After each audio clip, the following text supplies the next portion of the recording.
vote for her. I had filled it out for her if she wanted to change something. No. Judge Judy.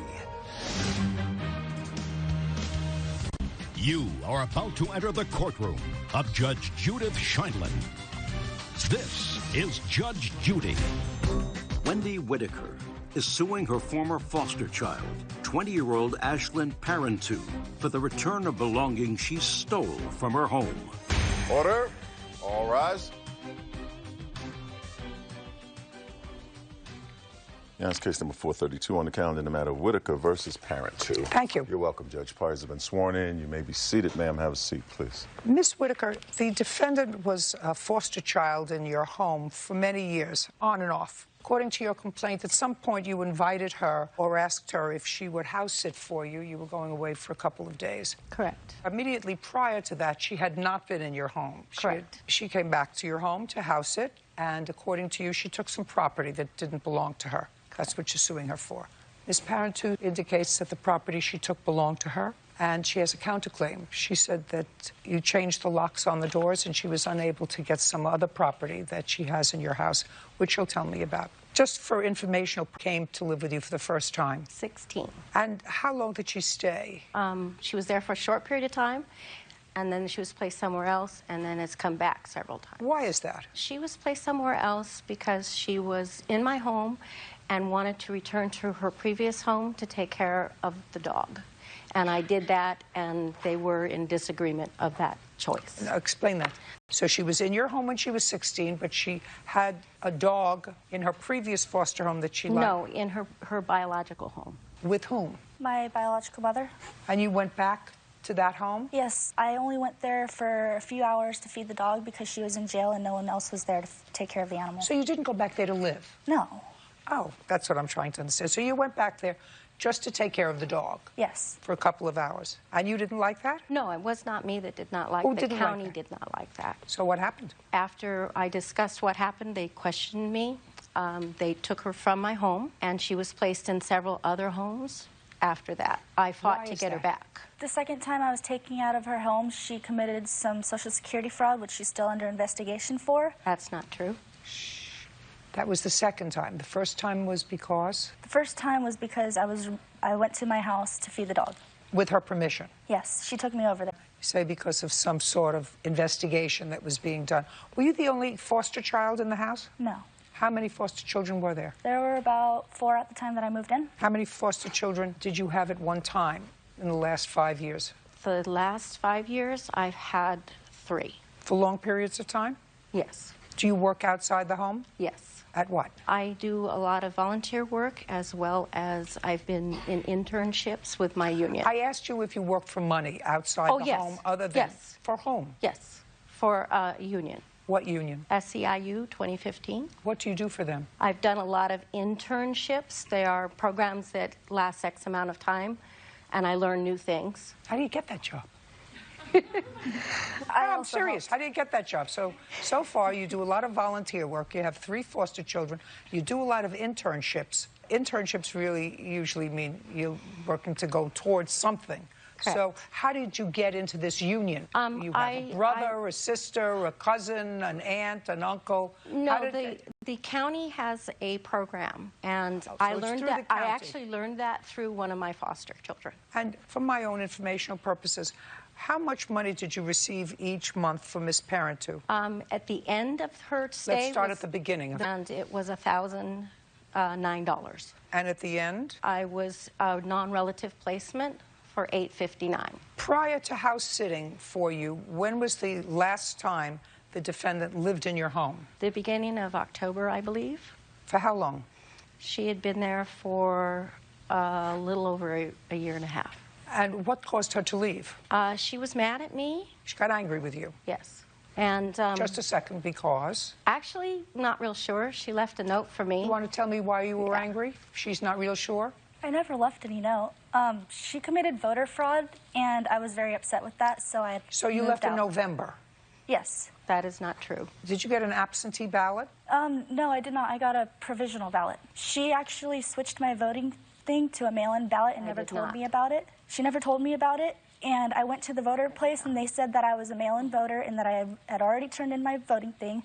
So right here, I asked if she had filled out my mail ballot. And right here it states, I have your ballot filled out, and I'm going to put it in at the polls.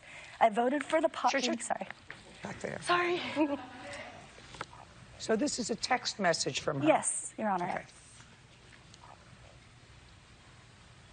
You asked her, did you fill out today? Exactly, because when I went in there, they had told me that I turned it in, so I just wanted to see if she was the one that did it. I got it, because I see the time. And then she wrote back practically immediately, yes, I have your ballot filled out, and I voted. I voted for the pot thing on mine as well as yours. How could you vote for her? I didn't. I filled it out in pencil, and it was sitting on the table. I had filled it out for her if she wanted to change something. No. You said, I have your ballot filled out. I'm going to put it in at the polls. That's what you say. I meant she I don't care what you meant. I didn't. I did not put them in. I'd never turned it in. It was sitting on the table for 2 weeks after the date. I was working the whole day of I don't believe you. Vote. Okay. I don't believe you. Okay.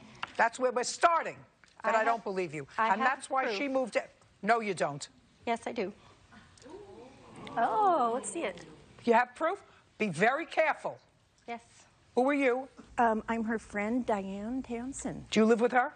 No, but we're very close. We see each other daily. How could she see you daily if she's so busy with her volunteer work and her internships? I'm also a foster parent, and we have brothers and sisters in tune with each other. Go. And I saw the ballot filled out in pencil on her table for the voting until after the voting, and it was still Sit sitting down. I don't there. believe a word you're saying. Okay. Don't believe you. It's true. So that's why you moved out? Yes, ma'am. Okay. She left and you moved, before that date. She left before that date. Okay. Sorry. Well, then I'm reading the rest of these things. The rest of your text to her. She said to you, no, I don't do the pot thing. When you say I voted for the pot thing on mine as well as yours.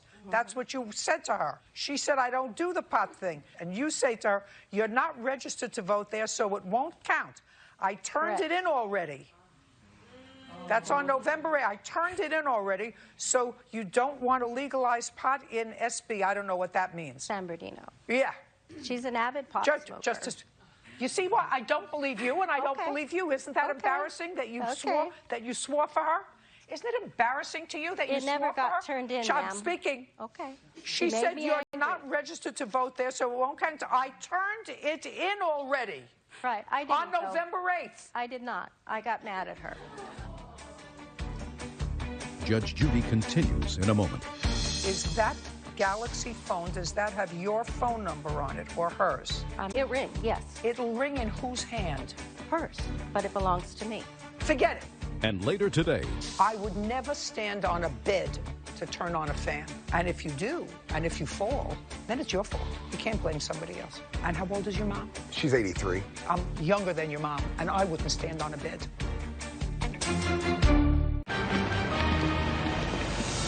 real cases, real people. Judge Judy. Wendy Whitaker says former foster child Ashlyn Parenteau stole belongings from her home. Ashlyn has a countersuit for belongings, including her rabbits and damages from voter fraud. Okay. What stuff does she have? What stuff does she have? I have a list right here. Just stay back there. Okay. Sorry, I keep doing that.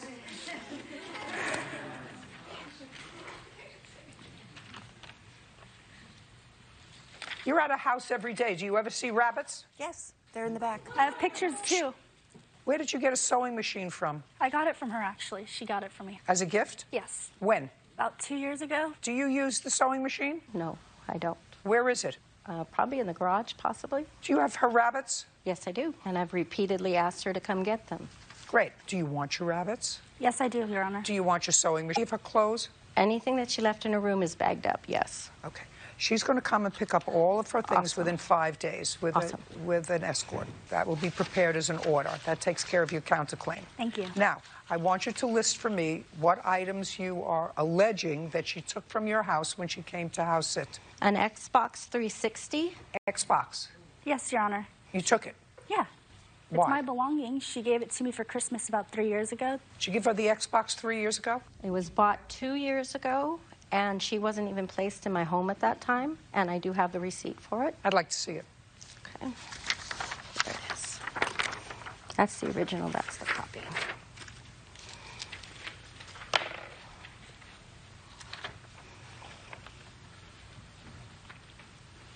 Actually, she's correct. You purchased it 3 years ago, right before Christmas. Correct. The Xbox is hers. What's next? But she was not in my home. What's next? She was not in my home. What's I next? have proof that she was not in my home. What's next? You didn't buy it 2 years ago. You bought it 3 years ago, November 28th. She was not placed in my home then. Let us move on. What's next? All right. The Connect that went with it. Forget it. Next. The 2 controllers that went with it. Next. All the leather working tools and all the leather. Just a second. Leather working tools. Mm-hmm. Who does leather working? You do. Mm-hmm. Did you? Because I'm in cosplay, and she got it so that I can work on something for my cosplay. I have some questions for you. In your home, do you have any silver products, sterling silver, frames? Not solid silver, but yes. Valuable? No. All of that's been stolen. And don't keep cash in the house? No. You like your cats and dogs? Dogs, yes. Dogs? Mm-hmm. What kind of dogs do you have? English bulldogs. How many? 3. She didn't take those? No. She didn't take your living room set, dining room set? She had didn't no take means chairs, to take any didn't of take that. chairs, tables, anything else, and no extra jewelry that was lying around? There was none. No. So she took leather tools and an Xbox. What else? She took the Galaxy phone that I'm paying for, that I had paid off. You mean a cell phone? That I am still paying for. Just a second. Is that Galaxy phone, does that have your phone number on it or hers? It is mine. Don't show me a receipt. All I have to do is call. I'm not, yes, it'll ring, yes, it will. I'm paying for it. It'll ring in whose hand? Hers, but it belongs to me. Forget it. What's next? No, I'm not going to forget it. Oh, yes, you Actually, are. So Your far, Honor. we're forgetting it. Next. It's on my plan, Next. I'm paying for it. Next. Please. I gave them to her. She changed the locks. They were left. That on is the, not true. They were left on the bench in the front porch. That is not true. Next. Okay, the Samsung tablet. That was a birthday gift for me last year. That was a birthday gift. Yes. On what date is your birthday? August 6th. I'd like to see the receipt. You have it photocopied, but I'll give you the original. I'd like to see the receipt.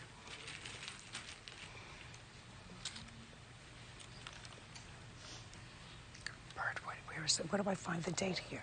6/9/2016. June 9th. June 9th. That's not even close to your birthday. She got it for me before, probably. I wasn't there don't when care. she got it. I don't care. Judge Judy continues in a moment. And later today, My mother is laying on the ground. I just She wanted to was get her okay. up. So she was lucky because, as a very famous gerontologist once said, if you want to live to be a nice, ripe old age, I only have 2 words for you. Don't fall. real cases, real people. Judge Judy. Wendy Whitaker says former foster child Ashlyn Parenteau stole belongings from her home. Ashlyn has a countersuit for belongings, including her rabbits and damages from voter fraud. When you come and get the rest of your things, do you understand? Yes. What's next? My hairdressing shears? Do you have hairdressing shears in your possession? No. No. Did you take them from the house? No. Next. My professional blemish extractor? Let's go. That's it. Don't. That's it. Okay. So when you come to get your clothes, you bring her back the tablet. Do you understand? Yes, ma'am. Very good. Very good. We're done here. Thank you. All right. Can I shut the cell phone off? We're done. Parties are excused. You may step out. She's desperate. Well, I think she made a very good decision. Miss Parenteau is a avid liar, but I love her. It hurts my feelings that she said that. I love her, and hopefully this teaches her a lesson that when she takes things, I mean business. More than likely, I'll probably speak to her. And now, the next case. All parties in the matter of Clark versus Lewis. Step forward. Christopher Clark is suing Michael Lewis and his mother, Joyce Lewis, for damage to his vacation rental home. The defendants are countersuing for pain and suffering. This is actually an interesting case. You could sit down, please. Mr. Clark, you own a condo that you rent out in Florida. Yes. And Mr. Lewis rented that condo for how many days and when? 6 days from July 2nd through the 8th, I believe it was. And who was going? Myself, my mother Joyce bedrooms. Had you seen it online? I'd seen several of them online. I stay there every year. I had not seen this one online. This is the story. Mr. Lewis's mother was sharing one of the bedrooms with his daughter, and sometime during the night, she wanted to increase the fan. Either she didn't see or there was not a mechanism on the wall to increase the speed of the fan. Is her last name Lewis? Yes. So Mrs. Lewis stood up on the bed in order to reach the fan and pull the cord to see if that would work. And she fell, and she broke a wall of mirrors in the bedroom. You want her to pay for the wall, not her, but Mr. Lewis, who is the responsible party because he rented the condo, for the damage that his mother did during that fall. It's an easy case. Mr. Lewis says it's your fault. He's counterclaiming for $3,000 for pain and suffering because his mother fell trying to turn on the fan. That's actually ridiculous. Okay. Even your mother knows it's ridiculous. She was thinking, I would never stand on a bed to turn on a fan. You're an intelligent woman, right? And if you do, and if you fall, then it's your fault. You can't blame somebody else. You have a different theory? I do. She had no other option except... She comes into you and say, you know what? What's your first name? Michael. Michael, I want to turn the fan on. Was there air conditioning in the bedroom? Yes. Even though there's air conditioning, I like the fan going around. I like the air circulated. Michael, but I like the fan. And how old is your mom? She's 83. And you're a lot younger. So would you see if you could turn the fan on? I'm younger than your mom, and I wouldn't stand on a bed. Because you say she stood on the bed and the mattress was so old, it was sagging, and that caused her to lose her balance. That's her fault. And if it's her fault, and if the property was broken as a result of that, then it's your responsibility to fix it. Common sense.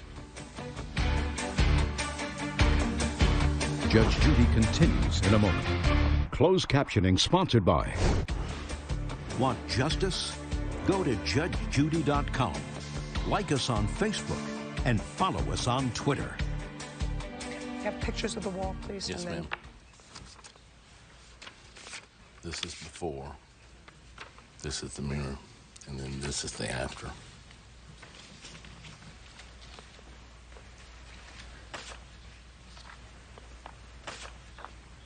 Just for my own information, not that it's particularly relevant, but I would just like to know, is there a switch? Fan. Okay, I would get rid of that. But it doesn't look smart. I mean, you can put a ladder up there and put it on if you like. Well, actually, if Michael had went in and adjusted, he could have reached it. With his height, I can reach it. It's just, I guess she was so small and all that, it was hard for her to So reach. you can reach it? Oh, yes, ma'am. By the way, Mr. Lewis? Yes. I'm sure that at some point you then went in to see if you could, in fact, pull the string. I never did go in to see if I could actually reach it. No, I did not, Your Honor. Why? It was the last thing on my mind. I went in. My mother was laying on the ground. I just wanted to get her up off the ground. She was okay. She wasn't hospitalized. She did not go to the hospital. So she was lucky, very lucky. Yes. Because as a very famous gerontologist once said, if you want to live it to be a nice, ripe old age, I only have 2 words for you.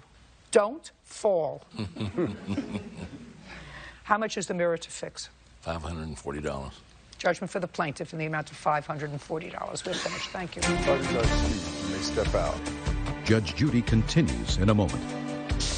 And on the next Judge Judy. She's the judge. She knows the best. I just wanted to get the mirror fixed. I was glad she wasn't hurt, though. I'm just glad she's okay. He said, what can I do to fix this? And I got him an estimate, and from that point forward, it was like I could never get him. Safe and what isn't safe. I'm just glad I was on Judge Judy.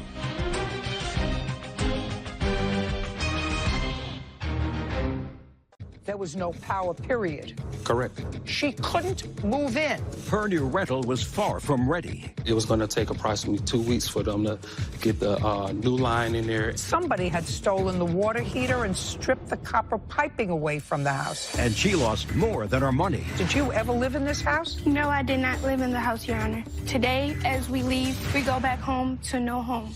Judge Judy.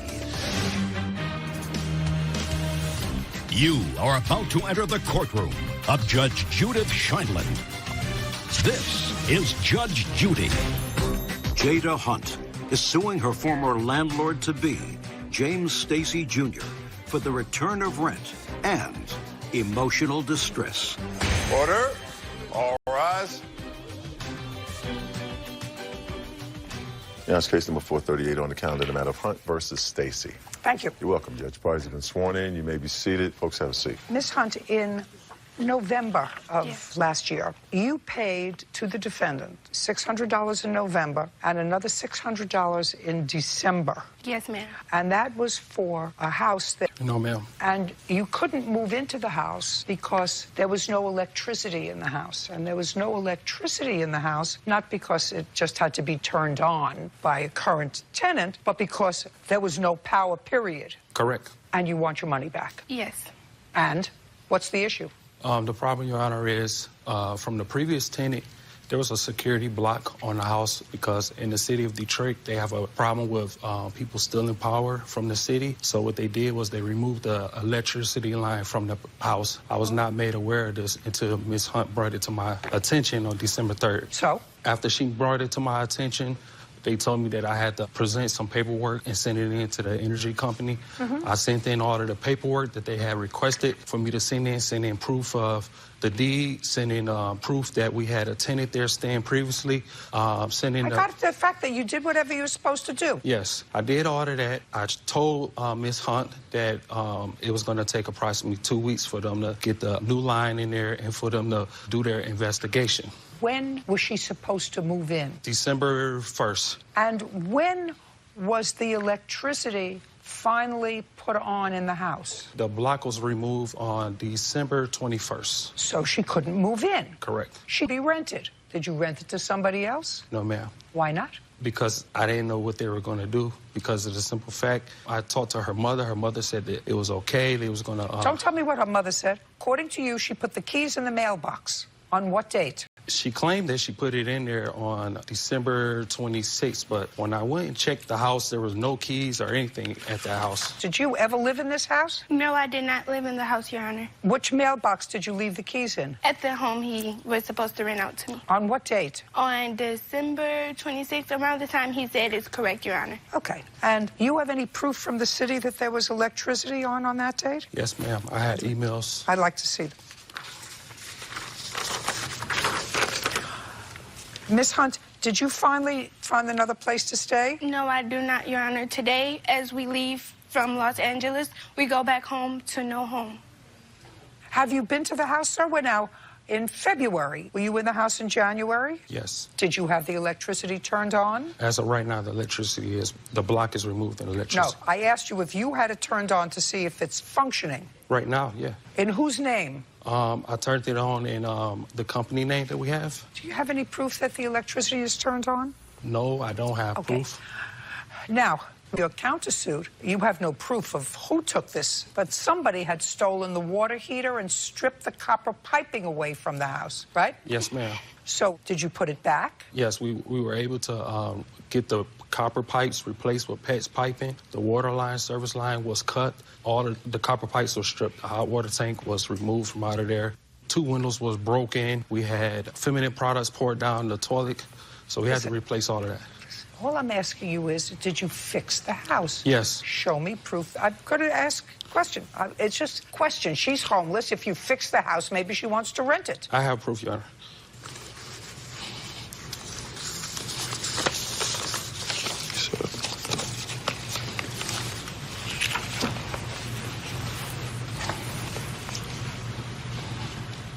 When did you buy this home? We bought it in 2014 of December. Did you buy it at an auction? Yes, ma'am. How much did you pay for it?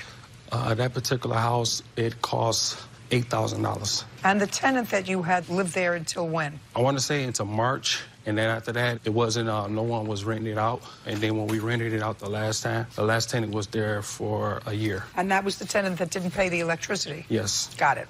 They also made a mess of the house. I'm just going to ask you one question. Indicate that he put in a rebuilt water line, rebuilt hot water tank, and replaced the PVC pipes and snaked all the drains. So there's some evidence here that they made repairs to the house. Do you want to see if the house is still something that you want? No, ma'am. No. Okay, good. She gets her money back. The house wasn't ready for her. $1,200 is what you paid. Is that correct? Yeah. Judgment for the plaintiff. Your Honor, We're done. I still have a countersuit because You have no proof in your counterclaim. I have phone records proving that I called DTE. She stated that I lied and did not call DTE numerous times when we did. She called me 14 times. I had phone records proving About that. What? Proving that we called DTE. It wasn't our fault. It was your fault. If the security block was from It's the previous... your fault. How is it my fault? It's your fault. It's your house. You can't rent a house that's not inhabitable. There's no way for us to detect. She brought it to my attention. Listen to me. He rented out. Shh. You can't rent a house that's not habitable, and it can't be inhabited without electricity. And she had no way of putting on the... I know that you're going to argue with me. You can't argue with me because I'm telling you what the law is. You as a landlord cannot rent a house that's uninhabitable, and a house is uninhabitable when it has no electricity. She can't cure the problem. But you contracted with her for her to go into the house on the 1st of December. You didn't make this house habitable, according to you, until the end of December. You can't say, well, she signed a lease. She can't sign a lease to a non-existent house. And for all of intents and purposes, this house was non-existent for her. She couldn't move in. What? Well, my only argument, Your Honor, is that she brought it to my attention. And on December 3rd, she knew that the security block was on there. She brought it to my attention, and she said that she would wait the time because she was getting ready to go on labor. She changed her mind. And you had to get it fixed anyway, because your last tenant probably stripped the piping in addition to not taking care of the electricity bills. So she gets her $1,200 back on your counterclaims dismissed. We're finished. Parties are excused. You may step out.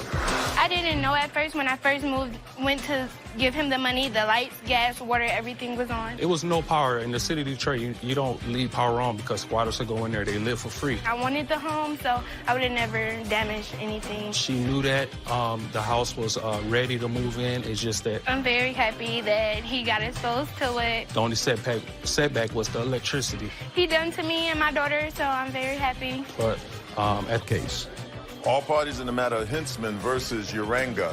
Step forward. Tammy Hintzman is suing her former landlord, Elena Uranga, for the return of her security deposit and rent. Miss Hintzman. Yes, ma'am.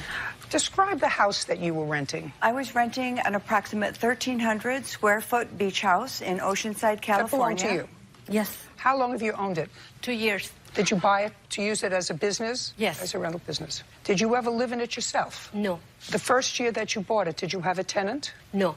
Why? Because when we bought it, we were remodeling, and so there was no tenants whatsoever. What did you do to remodel? There was change the floors, new counters, the whole bathroom was changed, landscape, drip irrigation, outside painting. Got it. And in what month did your lease begin? December 7th, 2015. And it was a one-year lease? Yes, ma'am. You left a month early? Correct. And you want your security deposit back? Correct. Ms. Uranga says you're not entitled to your security deposit back. You had a one-year lease. You left a month early, and she used the security deposit for that month's rent. Ms. Hintzman, your defense to that is that the house had rats. Yes. And because the house had rats, it was unsafe. Uninhabitable, yeah. Infestation problem. Approximately August 29th of 2016, I woke up and there was a hole about the size of a Dixie cup in my ceiling over my dining room table. I wasn't really sure what it was, so I called my landlady and told them about the hole, and they said they would come over and fix it. And then I started hearing scratching noises up in the attic. And? And I called to let them know, and I was told that hiring an exterminator or pests was in my lease for me to take care of out of my own pocket. Do you have the lease? I'd like to take a look at it. It's in yellow.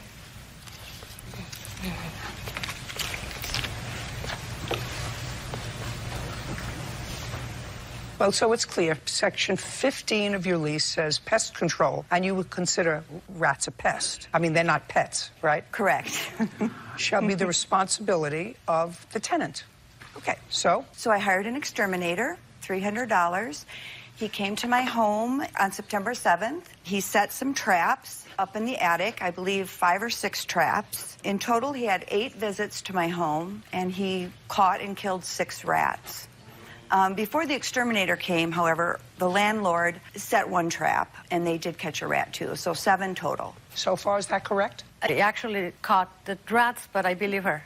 Yes. Of course.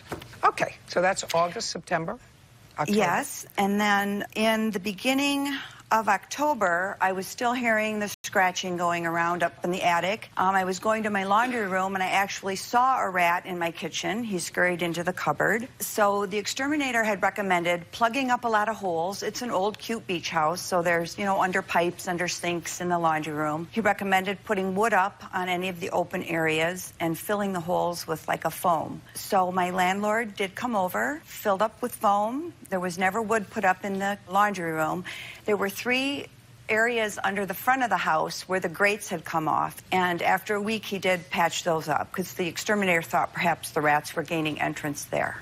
And I still had the scratching noises. I still had holes in the ceiling that the landlord had to repair a couple times. What was the last month? October of 16. So that was the last time that you had an exterminator there? Yes, ma'am. And your lease wasn't up until? December 8th.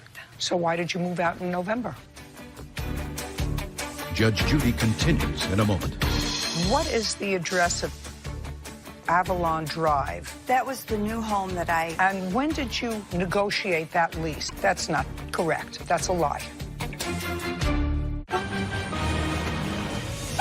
Real cases, real people. Judge Judy. Tammy Hensman says the house owned by her former landlord, Elena Uranga, was infested with rats.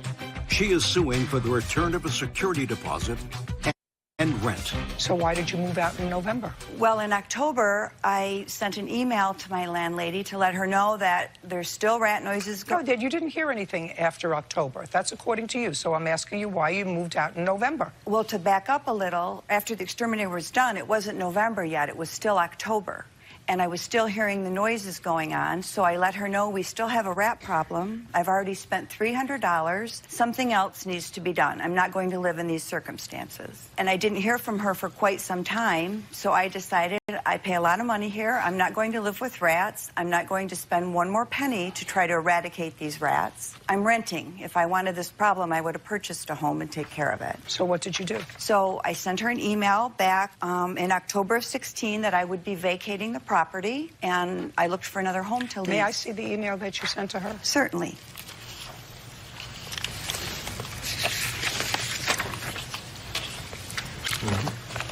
I know. Oh, my God, you couldn't make it any smaller? I tried to make it larger. So I'd like you to tell me, what is the address of Avalon Drive, Vista, California? What is that? That was the new home that It's a new home. And when did you negotiate that lease? That would be near the end of October. No, that's not correct. That's a lie. Because you sent her this email on October 11th. And in this email, you told her that effective November 1st, you are moving to Avalon Drive. So that was October 11th. So my question to you is, when did you negotiate the lease for this new home? It wasn't the end of October. It had to be in September. Well, I'm not lying. I just misspoke the date. So it was sometime between when I told her I still had a rat problem to when I was moving out. Listen to me. This email is dated October 11th. My question to you is a very simple one. I'm sympathetic. I don't think that anybody has to live in a home with rats. You tried to eradicate the problem yourself. You spent your own money to try to do that. Certainly, the problem with rats of living close to the beach is not a new one. You understand that, right? Yes, ma'am. My question to you is, because the defendant says she suspects that you want to... All I'm asking you is, I asked you a simple question. When did you negotiate the lease for the new address? Judge Judy continues in a moment. I didn't want to move. I love that little beach house. Let me see the emails that you had back and forth in September where you talk about you still want to stay in the home, you like the home. Well, that was a text message, ma'am. I'd like to see it. Real cases, real people. Judge Judy. Tammy Hensman says the house owned by her former landlord, Elena Uranda was infested with rats. She is suing for the return of a security deposit and rent.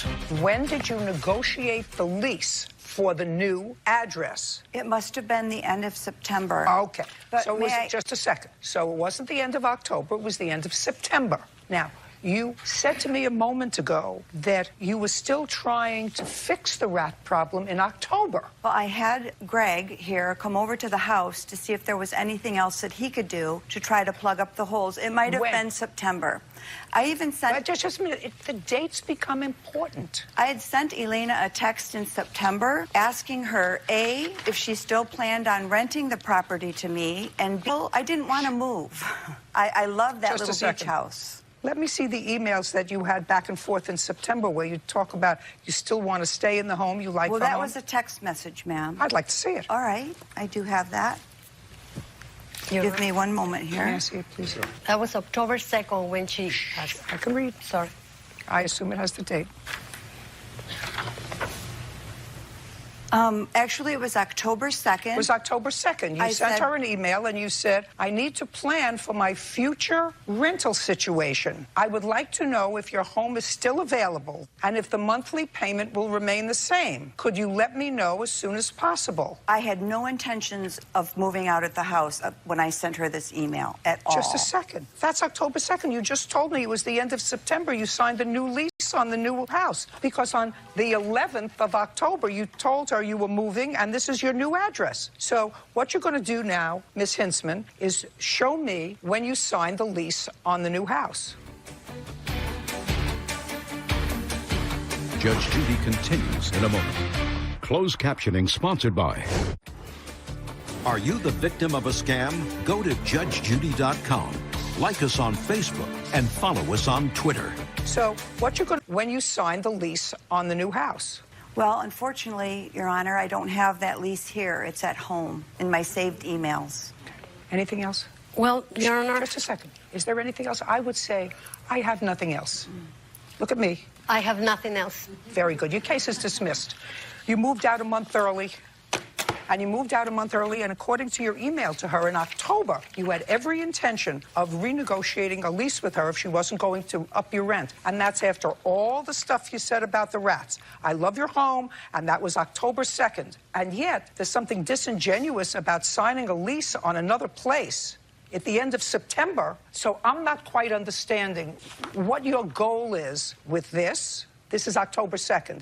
After August and September, you've had all these problems. You've taken care of the problems. So I'm not understanding, except you moved out a month early. You used your security deposit for the last month's rent, and now you want the security deposit back. You're not getting it. We're done. Thank you. Thank you, Your Honor. Parties are excused. You may step out. Judge Judy continues in a moment. And on the next Judge Judy. We did follow the suggestions of the exterminator. I think perhaps she should have fumigated the home. We did what was suggested. Locked up some closing up in the attic. We didn't have to. We did. We did everything to have her happy. Yes, I do feel she should have done some more. She moved inland, which is less expensive and near her sister. As it stands right now, when I was in Oceanside, my sister was 6 minutes from my home. I think that was the main reason that she moved out. Now she's 4, so that's not why I moved. And she thought that she could use that excuse to get out of the lease. No one should live with rats.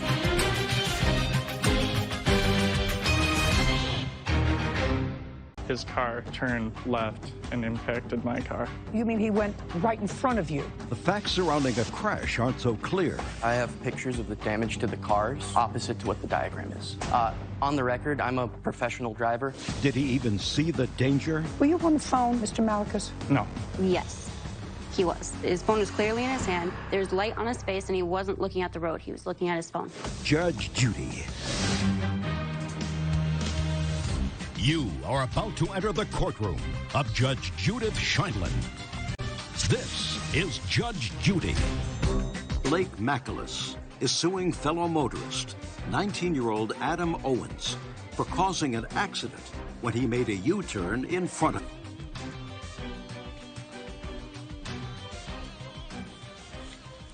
It's case number 455 on the calendar in the matter of Maculus versus Owens. Thank you. You're welcome. Parties have been sworn in. You may be seated. Ma'am, have a seat, please. Could you stand up, please? Right over there. This is about an automobile accident, and each of you claim the other is responsible. Yes. Yes. Right? Tell me your last name. Mrs. Ogren. You were in the car with the defendant on the date of the accident? In the passenger seat. What time was it? You know, I don't actually know what time it was, but it was late. Don't look at him. Look at me. Okay. Was it daytime or nighttime? It was nighttime. Do you remember the date? No. What was the date? It was August 19th, 2016. Don't say anything else. The date was August? Yes. And it was at 10:20 p.m. What part of don't say anything else didn't you understand? I'm just throwing that out there. Well, don't throw anything out. I said to you, what was the sorry, date? Your Honor. Now, where were you coming from? We were coming from his house going over to my Just a house. second. Coming from his house, which is where? In Fridley, Minnesota.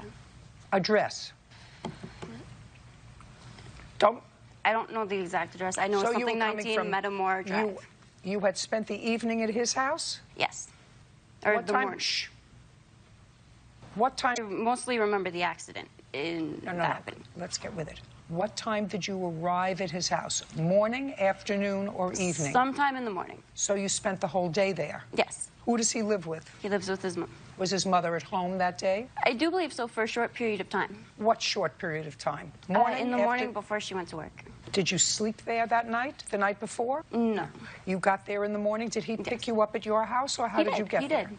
He came to pick you up at your house. Who do you live with? It depends on the day, my dad or my mom, but he picked me up at my dad's house. How old are you? I'm 18. And you're the girlfriend? Yeah. So the two of you stayed home and played house for the afternoon while his mother went to work. And then sometime about 10:20 at night, he was taking you back to your father's house. Yes. And what's your father's address? I don't feel comfortable giving away my father's address on TV, in all honesty. But he lives on Chicago Avenue and around 50th Street. Smart girl. So it's about 10:20, and you're the blue car? Sir, are you the blue car? Now you can No, answer. I'm the yellow car. You're the yellow car? Yes. Okay, so walk over there. You were going straight, and you were behind the defendant. Yes. And at some point, the defendant pulled out into the right lane. Yes. Your Honor. Don't speak. So it went like he was turning right into that parking lot, and then... Just a second. So you thought he was going to make a right into the parking lot? Yes. And as I approached closer, his car turned left and impacted my car. You mean he went right in front of you? Yes. As if he was trying to make a U-turn. And that's how the accident happened? Yes. Okay. Now you can go over there and show me your version of the events, Mr. Owens. All right. Step back. Thank you. We had been discussing... No. Tell me where your car is. You're the blue car. Yes, I was the blue car. I was driving through straight. I signaled to turn left at about the beginning of this block, and then went to turn into this alleyway. When I did, he went around on this side and struck my vehicle on the driver's side front. So you were making a left turn onto...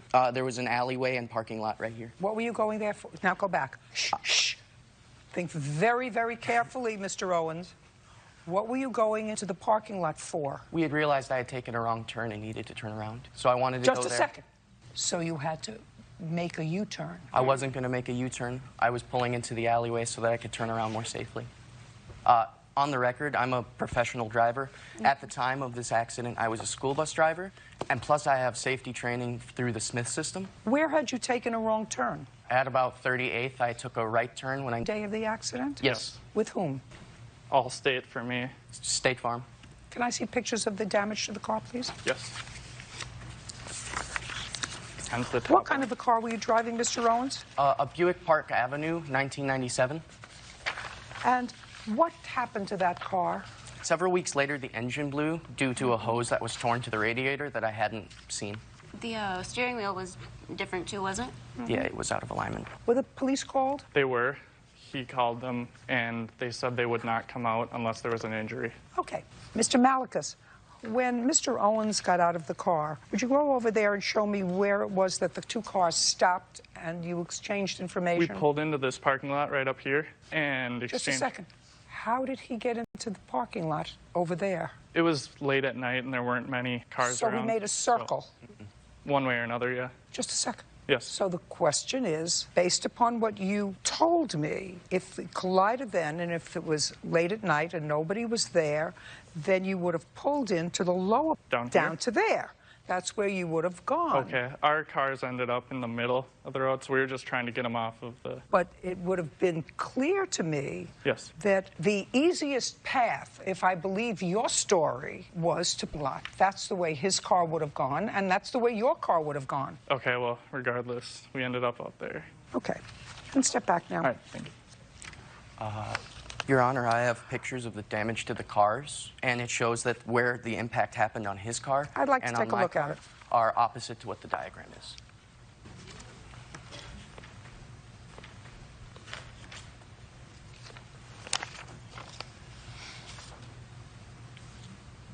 Your car's the white car? Yes, it was the white car. Your Honor, can I mention something?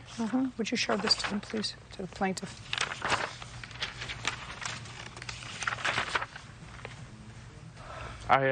Were you on the phone? No. Yes, he was. This accident happened on the 19th. August 19th? Yes. Do you have your phone with you? I do. Is it the same phone that you had that day? Yes. Would you take a look at your phone log? Yeah. Take a look at your phone log for August 19th. Oh, calls. I thought you meant text. I don't have anything from the 19th. Yes. May I state that he wasn't necessarily sending a text message, but his hand was clearly in his phone was clearly in his hand. There's light on his face, and he wasn't looking at the road. He was looking at his phone. Before and at, because he had mentioned... Mr. Malicus? Yes. Where were you going that night? I was heading to a girlfriend's at the time. What's your girlfriend's name? She's not my girlfriend anymore. Where does she live? Huh? Where did she live? She lived off of Pillsbury Avenue, which was a few blocks away.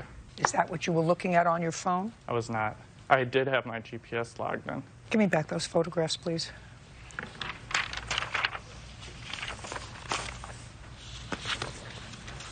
Your insurance companies both did an investigation? Yes. Is that correct? And Mr. Owen's insurance company declined to pay your deductible? Yes. They were right. But I don't believe that. They were right. Based upon the damage to the car, I believe that you were probably trying to find your then-girlfriend's house. Maybe that's what you were looking on your GPS, but you weren't paying attention. You hit him. That's not true. We're done. Parties are excused. You may step out.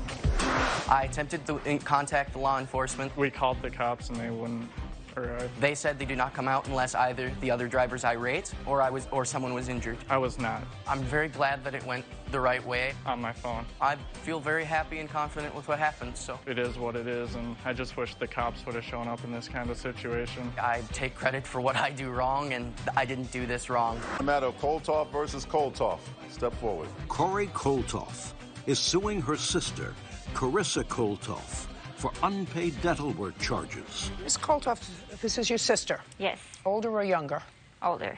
There came a time when she needed some dental work. According to you, she didn't have enough money to take care of that dental work, so you opened a dental care card for her, which was like a credit card. Did you do that with a particular dentist or with a dental practice? It was with a care credit, so the dentist that she went to accepted care credit. It's like a credit card where you can pay for multiple different things. Like you could pay for cosmetic surgery. You can also pay for dental work, things of that nature. Had you ever taken out that kind of card before? No. Did you know that you wanted to go to a particular dentist or a particular practice? Well, yes. I knew... Well, yes, what? I knew what dentist I was going to. Okay, and that dentist took this card? Correct. Got it. When you approached your sister about having this dental work done, do you remember when that was, month and year? It was about May of 2016. Tell me what you said to her. Well, there was a problem because... No, listen to me. The case is relatively simple. She says you owe her for dental work, that you had dental work, she agreed to take out this card, you had the dental work done, and you refused to pay the bill. No. That's what it's about. Judge Judy continues in a moment. We got into a dispute some time ago over a man, and she punched me in the jaw, and now we're even because she wanted to do this for me for dislodging my teeth. That's your defense, right? Yes. Really? Really? Real cases, real people. Judge Judy. Corey Koltoff says her sister, Carissa Koltoff, owes for dental work charges. The case is relatively simple. She says you owe her for dental work, that you had dental work, she agreed to take out this card, you had the dental work done, and you refused to pay the bill. No, that's what we got in an altercation. That's what the case is about. She's suing you for this dental card bill that was your bill, that you acknowledge is your bill, correct? I'm not acknowledging the whole bill. Okay, can I take a look at the bill, please? Yes. I folded the pages that were... Just give me the bill. Do you want the one from the dentist? Just give me the bill. Could you move your hair away from your mouth, please? A little bit like this. This is from Care Credit, and then this is from the dentist. I just want you to look at it. I want her to see if all of the work that was done there was hers. Okay, so that would be... Is any of the work yours? There is one thing that was mine. It was a $200 charge I used to take my dog to the pet hospital. There are hers. Are hers. Can I see it, please? And then this is a copy of the dental record that I signed for her work.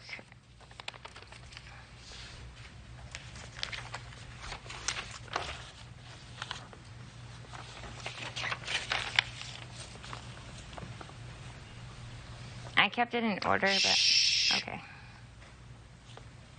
Would you just show the defendant this piece of paper, please?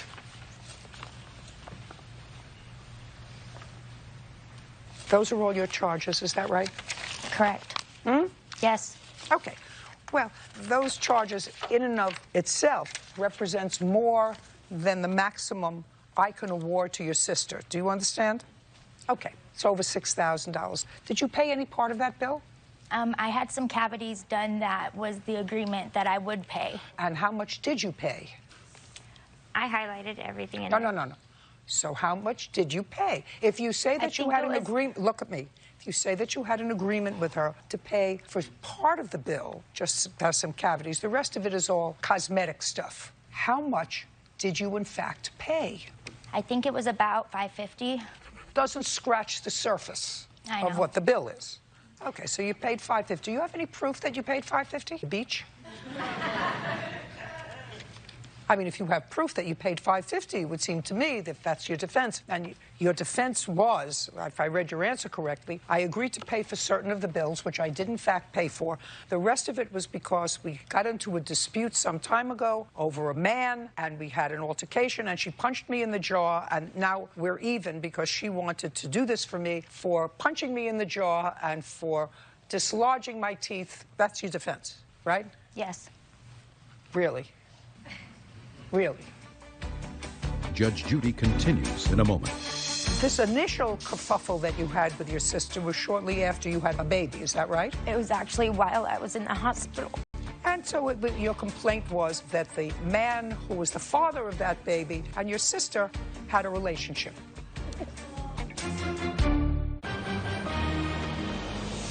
Real cases, real people. Judge Judy. Corey Koltoff says her sister, Carissa Koltoff, owes for dental work charges. Your defense was, I agreed to pay for certain of the bills, which I did in fact pay for. The rest of it was because we got into a dispute some time ago over a man, and we had an altercation, and she punched me in the jaw, and now we're even because and for dislodging my teeth. That's your defense, right? Yes. Really? The truth is, even you don't believe that. That's such a weak yes. That was really what happened. Well, the question is, if you had an altercation with your sister, and what you said to her was, I want to go to the dentist, and I want to have certain cosmetic work done on my teeth. And because you hit me a year ago, whatever, 2 years ago, I think that you should be responsible for that. I'll pay for my cavities. And your sister said to you, okay, I will be responsible for that. Then you had an agreement. Are you following me? Yes. There's a difference between that, because that would be a contract. Then she said, I agree that because of something that I did, you may have something wrong with your teeth. I will pay to have them fixed. Go ahead and do it. And that's a contract. Or you saying after the fact, I'm going to the dentist, now I have her care card, and I'm going to do whatever I want to do, and we're even, because remember when you hit me 2 years ago? That's not a contract. That's a one-sided. Understand? Yes. Which one was it? The second one. Isn't an agreement. The second one is an emotional piece for you, but it's not a contract. So when you asked your sister to open up this care card for you, you did, in fact, agree that you would pay for it. And only after you did the work did you say, we're even. Now, this initial kerfuffle that you had with your sister was shortly after you had a baby, is that right? It was actually while I was in the hospital.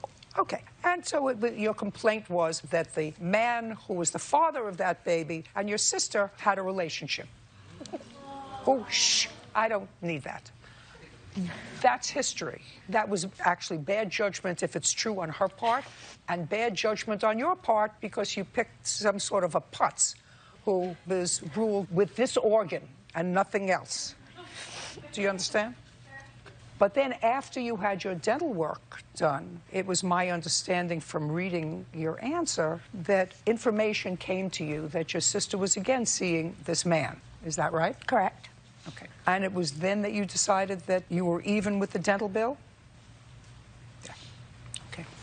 As far as that goes, I remember specifically having a conversation with her. She acknowledges you're right. She acknowledges you're legally right, what she's suggesting here. Judge Judy continues in a moment. Closed captioning sponsored by. Are you in a family dispute? Go to judgejudy.com. Like us on Facebook and follow us on Twitter.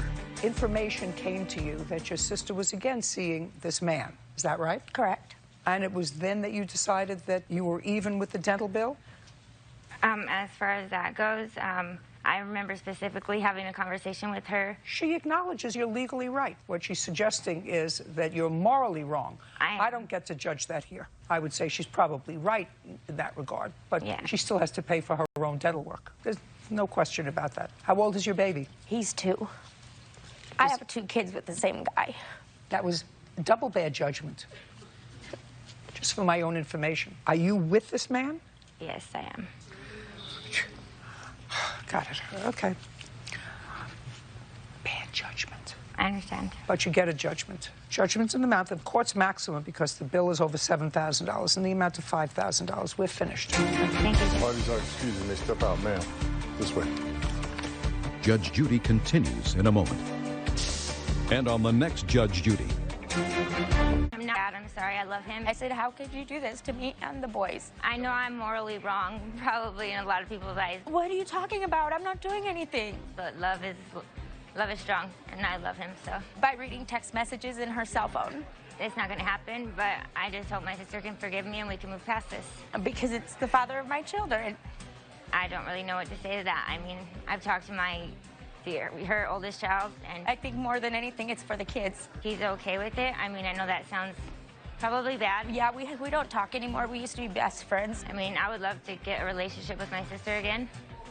I mean, I love her, so. That I can just move forward and put everything behind me. I don't think in the end I lost my sister. It is what it is. She did me a favor. She can have him. Forgive and forget. I mean, her oldest son has forgiven me, and he's okay with it, so I think it's time for her to do the same. I think it's what it is. I know who I can trust now.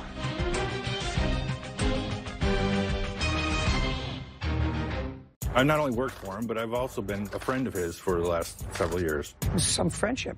A part-time employee is shown the door. He fired you because you came in high one day to work. I didn't really believe I was going to be terminated. Well, you were terminated. But it wasn't soon enough. You believed that the plaintiff was selling off some of your stuff. Dealing with Judge Judy.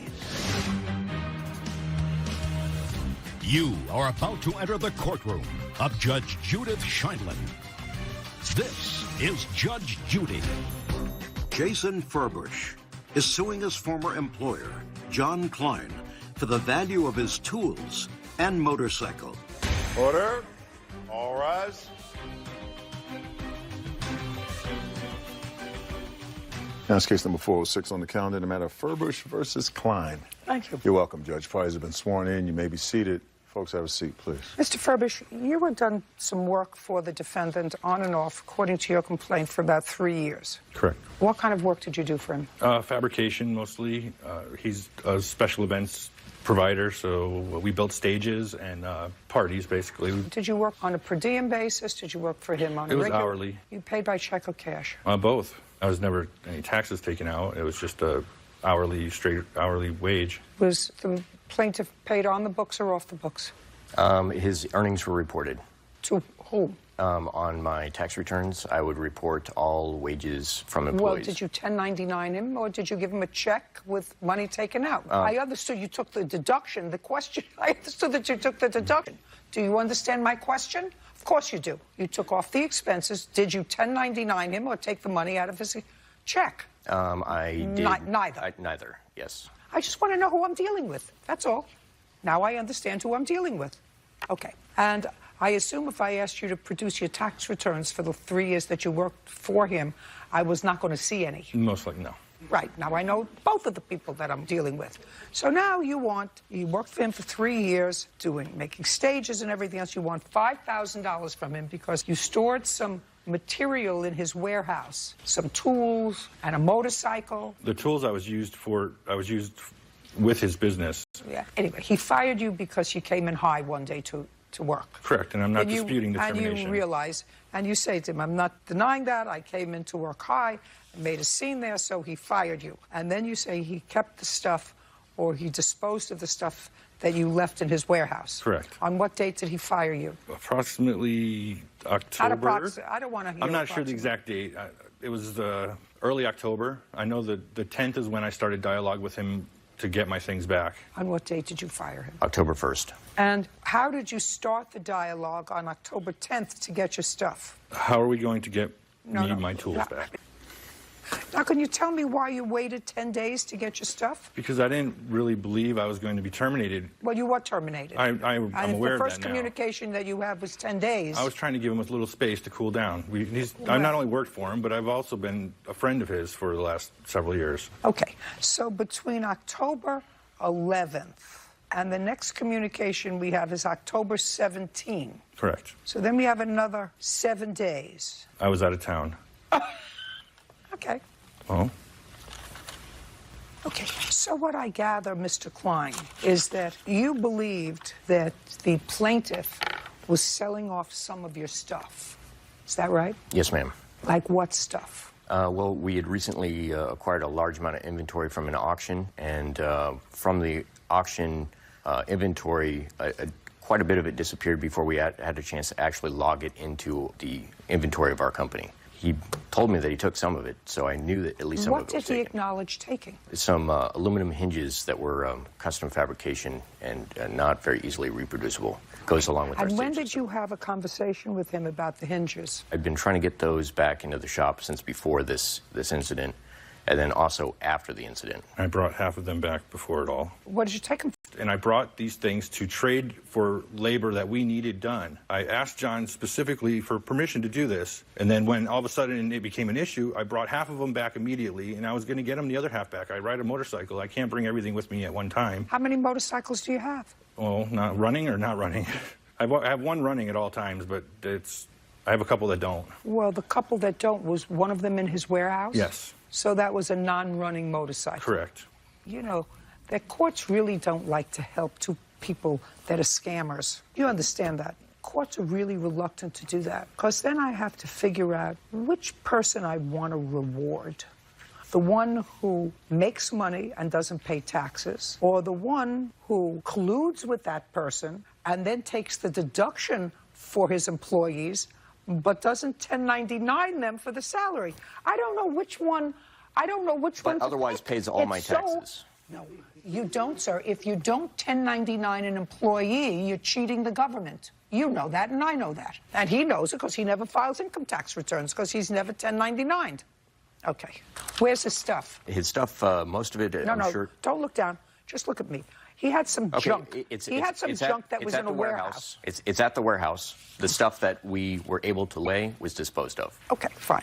What's in the warehouse? Bags of stuff. We didn't really catalog it other than just throw it into bags and get it out of the way so that we could move out.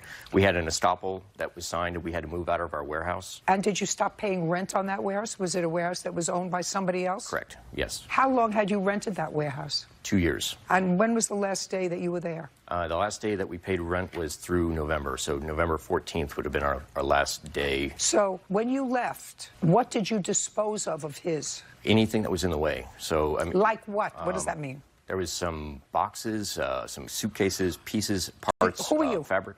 I'm the operations manager of the company. Does he pay you by check or cash? I actually have commissioned. I am a contractor. Well, commissions, does that mean you're paid in wampum, or does that mean you're paid in check or cash? I'm a liaison for our clients.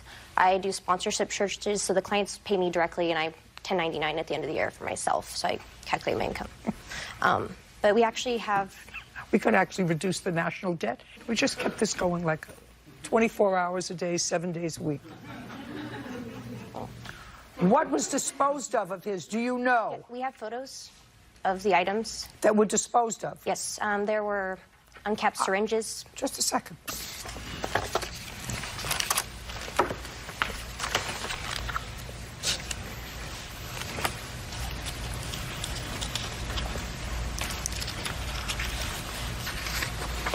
Is this what you're talking about? Can I see those? Yeah. Hand this over to him.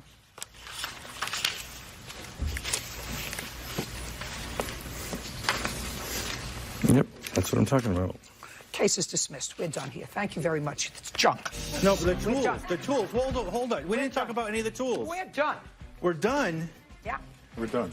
Cars are excused. My God. Step out. We thought he was entitled to something that he wasn't entitled to. He fired me and kept my tools. He showed up, strung out. So fire me, but give me back my stuff. Uncapped syringes and drug paraphernalia. It's not illegal to own a syringe. Just really unfortunate the turn his life has taken. I can't believe this. This is so unfair. And now the next case. All parties in the matter of Brown versus Stephan. Step forward. Marquise Brown Sr. is suing fellow motorist Richard Stephan for damage to his car after Richard illegally crossed into his lane. Mr. Brown, it is your claim that the defendant is responsible for a car accident that caused your car to be seriously damaged. Yeah. Mr. Stephan says that actually a counterclaim, but he said that the accident was caused by your mishandling of the road. Mr. Stephan, I'm going to ask, since you don't deny that there was an accident, correct? That's correct. Okay. I want you to go over to that sign and ma'am. show me where you live.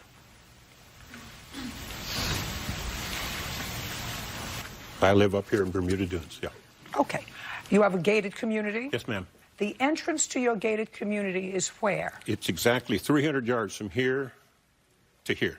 I drove it the other day on to the test right. it. Yes, yes, ma'am. Okay, now you can step back. Thank you. Judge Judy continues in a moment. He gets out of his car? Yes, ma'am. You get out of your car? Yes, ma'am. Tell me about the conversation. I said, what the hell are you doing? And he said, I was trying to get in my gate. And I said, but you hit me. Don't go off. And later today, Why don't you drive your own car? I was not aware that he was drunk because he didn't seem drunk. If you're drunk, it's very hard to tell if somebody else is drunk. Because two drunks look at each other, they think that they're both sober.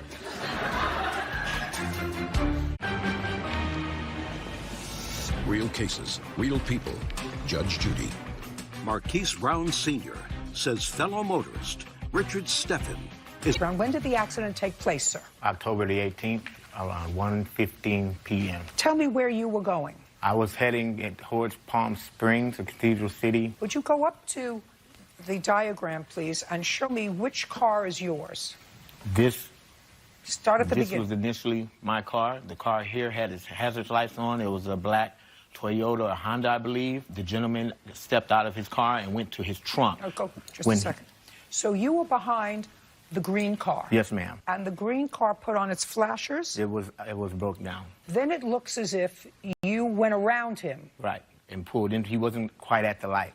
So I pulled into his position when the light... Okay, got it. And the defendant's car was where? Was to the left of me. Now, then you both had a green arrow? Yes, ma'am. You were both in the turn lane, only you were to the right. To the right, yes, ma'am. And he was to the left of you. Yes, ma'am. Then what happened? As we go into the turn, everything was fine until we get to here, and I noticed his car coming closer to mine. I hit the horn, but it was too late. He hit me. When he hit me, I looked over. I could see him. And instead of him turning when he hit me, he stayed on me and ran me into the curb. So I pulled forward a little bit and stopped. He pulled up looking at me. He pulls off.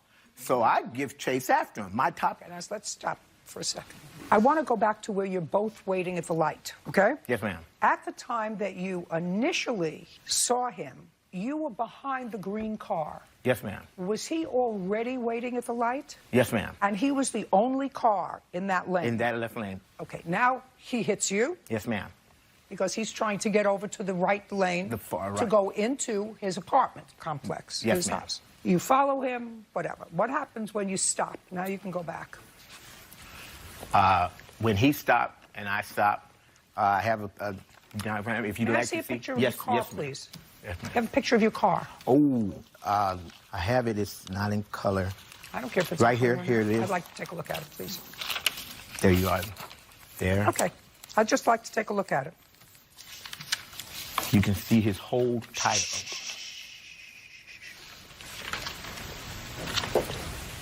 So he hit you on the driver's side. Yes, ma'am. Okay. Now you're at the place where he stops. Where he stopped. He gets out of his car. Yes, ma'am. You get out of your car. Yes, ma'am. Tell me about the conversation. I said, what the hell are you doing? And he said, I was trying to get in my gate. I said, what are you talking about? And he points, Trent. And I said, but you hit me. And he gives this crazy look and was talking about the guy that got out of his car next to him, everything. And I said, but you hit me. Why didn't you stop? Just a second.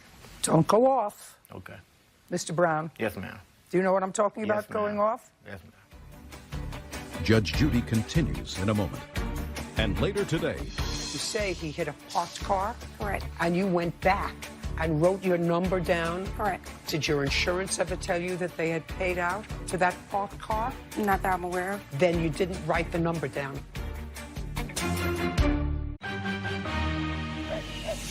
real cases, real people. Judge Judy. Marquise Brown Sr. says fellow motorist Richard Steffen is at fault for an accident on the road. Now, what did he say about the disabled car? He just mentioned the gentleman that had got out of his car, and he was wondering what was going on with him. I don't know. Okay. And you exchanged information? I asked him for his information. He didn't ask me for any of mine. I took his information and put it on my hood. Okay. Did you ultimately give him your information? No. No. He never Okay. asked for it. Okay. Can I see the cost of repair for your car? That's it there. Thank you. That's for the car. That's the showing that the rim is out of date. The rim is dent. What are you explaining it to him for? He's not going to explain it Okay. to me. I said, can I see the bill for repair of Yes, the car? ma'am. Yes, ma'am. Did you have the car fixed? Not as of yet. That's right there, the one you're looking at now. That's for the rim. What kind of car is this? A 2001 330 CI two-door convertible. Okay. Now, Mr. Steffen, your version. Yes, ma'am.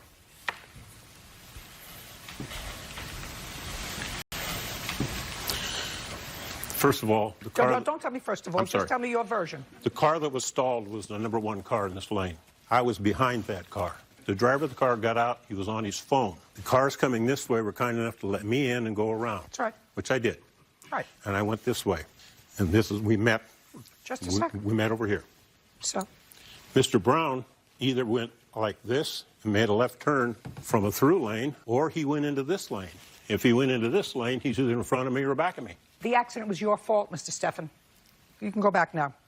The accident was your fault. First of all, that bears no relation to the answer that you swore to in this case, which said you were coming from opposite directions. Exactly. That's what you said, and made a right turn into me. He didn't make a right turn into you. He has car damage on the driver's side of his car. Your story is impossible. May I explain? When we met and we stopped, the only conclusion I came to was he had to have been turning right, because there's no way I could have met him. Judgment for the plaintiff in the amount of $1,700. We're done here. All right, you excuse. You may step out. He basically lied to him and told them I was coming from the opposite direction, a bunch of crop. They denied the claim. I'm grateful. Thank you. Accidents happen. Tell the truth always. I mean, no matter what. And now, the next case. All parties in the matter of Juma versus Farrington, step forward. Latia Juma is suing her former friend, 25-year-old Carlo Farrington, for crashing her car during a night of partying. All right, raise your hand if you were sober on June 14th. Raise your hand if you were sober. Nah. I was sober. Nah. I don't know about you. You all went to somebody's house to have a party, and alcohol was how we were going to party. Is that correct? Yes. And at some point, you had to go home? Yes. Your name is? Yashika. How many people were at this party? It was just a get-together. It was just 3. 1, 2, 3? Yes. But you don't drink? No, I'm not a drinker. But they were drinking? Yes. You had to go home. You drove the car. I insisted, yes. You drove the car. It was her car, and the car crashed. You want money from him. Yes. You were in the car. Yes. Why were you in the car? Well, I told him the only way he can drive is if I go with him. So you gave him permission to drive the car? He was very insistent. Just a second. So you gave him permission? Yes. And the two of you had been drinking? Correct.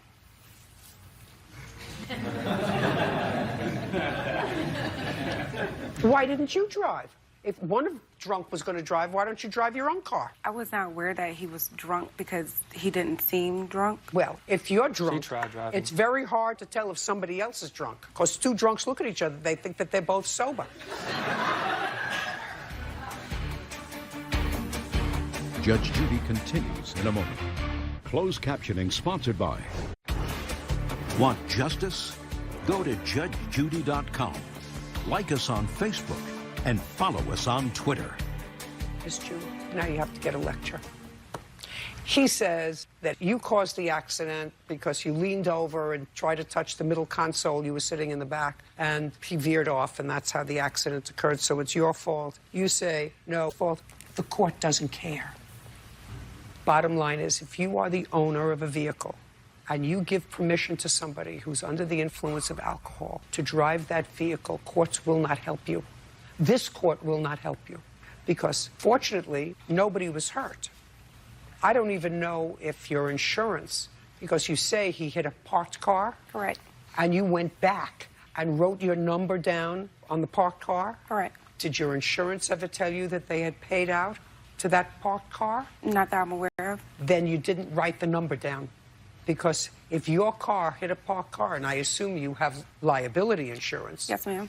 Then the owner of that car would have said, oh, my God, what a wonderful person, wrote down their number. They hit my car, came back, the two drunks came back, hit my car, and wrote down the number so that I could contact their insurance company, because that person never called you. No, ma'am. Yeah, right. Your case is dismissed. We're done here. Thank you. Pardon, Judge, you may step out. Judge Judy continues in a moment. And on the next Judge Judy. He just kept asking me to drive it. She was crazy. I had to take charge. He said that he would fix it. It was a fun time drinking with her. I would never associate with someone like him. She's gonna be back again. She said she wasn't, but she gonna try somehow. A couple's new car creates a headache. He was driving, speeding, got pulled over. Why was he driving? If you were with him, you have a license. I do not know for sure. He did not have a license. Miss Roberts, I don't believe a word of that. But she had a cure for her troubles. He was going to pay for the car and the insurance, regardless if we were together or not. 11 days after he makes the payment, you tell him it's over. Judge Judy. You are about to enter the courtroom of Judge Judith Scheindlin. This is Judge Judy. Monique Roberts is suing her ex-boyfriend, Donald Anderson, for a car payment, a traffic ticket, and emotional distress. Order. All rise.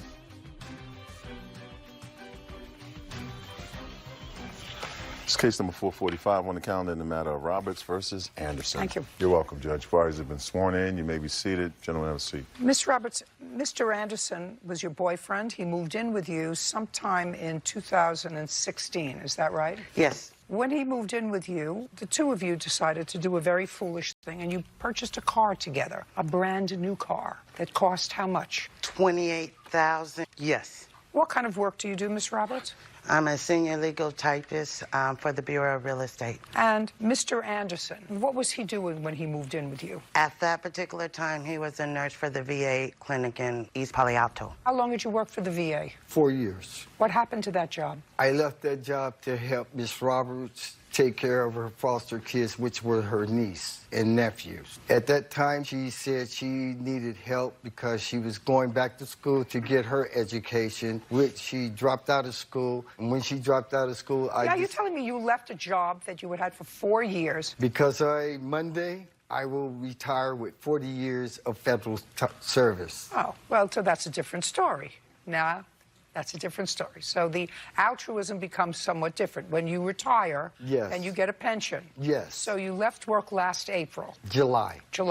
And you never went back to work? No. How old are you, Mr. Anderson? 60. When you moved in with Miss Roberts, did you have a car? No, I didn't. I do not have a... Did Miss Roberts have a car? Yes, she did. What kind of car did she have? She had a Nissan Quest van. Whose idea was it to get the car? Her idea. How come you didn't have a car? I do not have a driver's license. Have you ever had a driver's license? Yes. When was the last time you had a valid driver's? 5 years ago, 10 years ago? 15.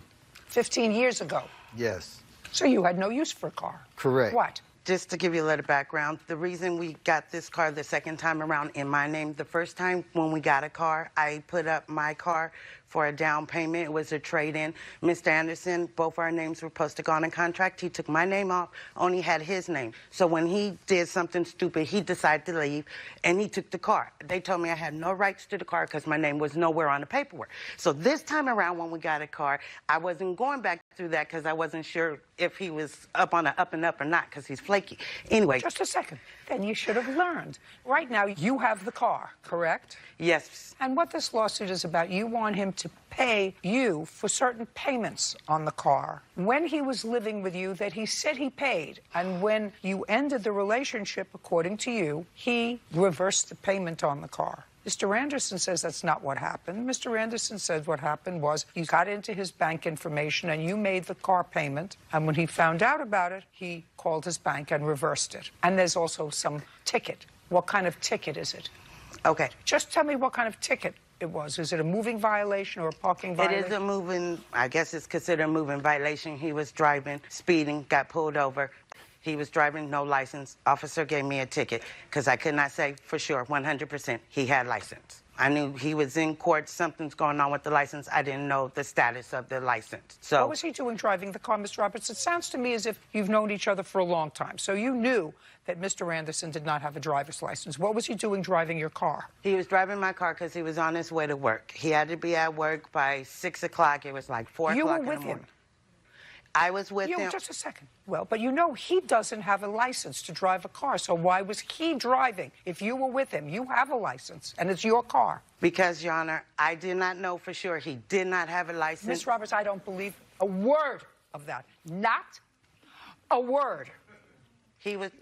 Not a word. Now, so forget the ticket.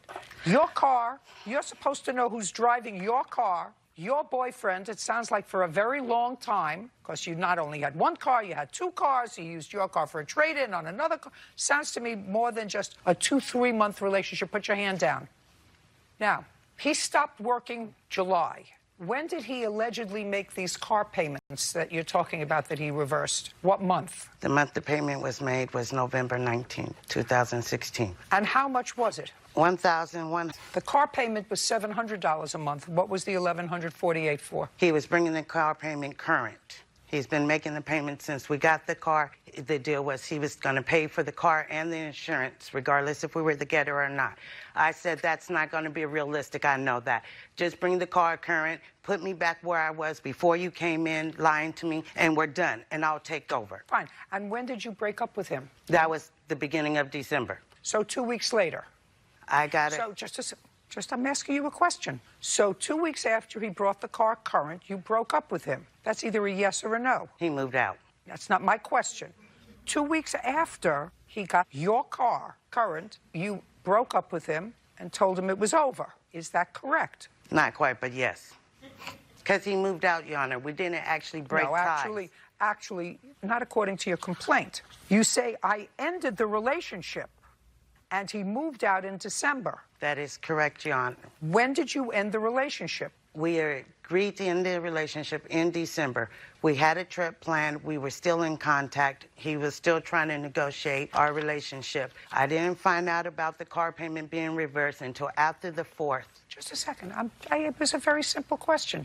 You ended the relationship in December. Car payment. Okay, yes, Your Honor. Tell me about ending the relationship. He moved out, and I told him, I'm not going up for these threats anymore. You decide you're moving out, you stay gone. That's it. I'm no back and forth. So he decided he was moving out first, or you Yes. ended the relationship.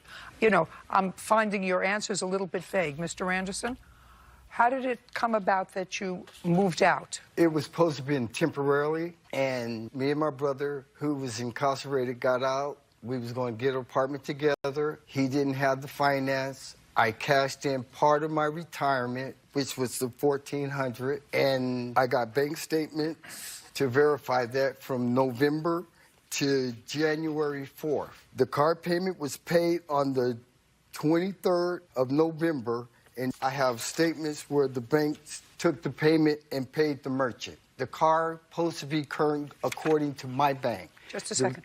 According to you, they never reversed that payment? Bank statements. I'd like to see it. Bank statements. So on November 23rd, $1,148. Do you have December statement? All the way up to January. So you never reversed the payment? I tried. They said because my card was used, said, okay, I wrote it off. I moved out of the state. Okay, so I have his statements.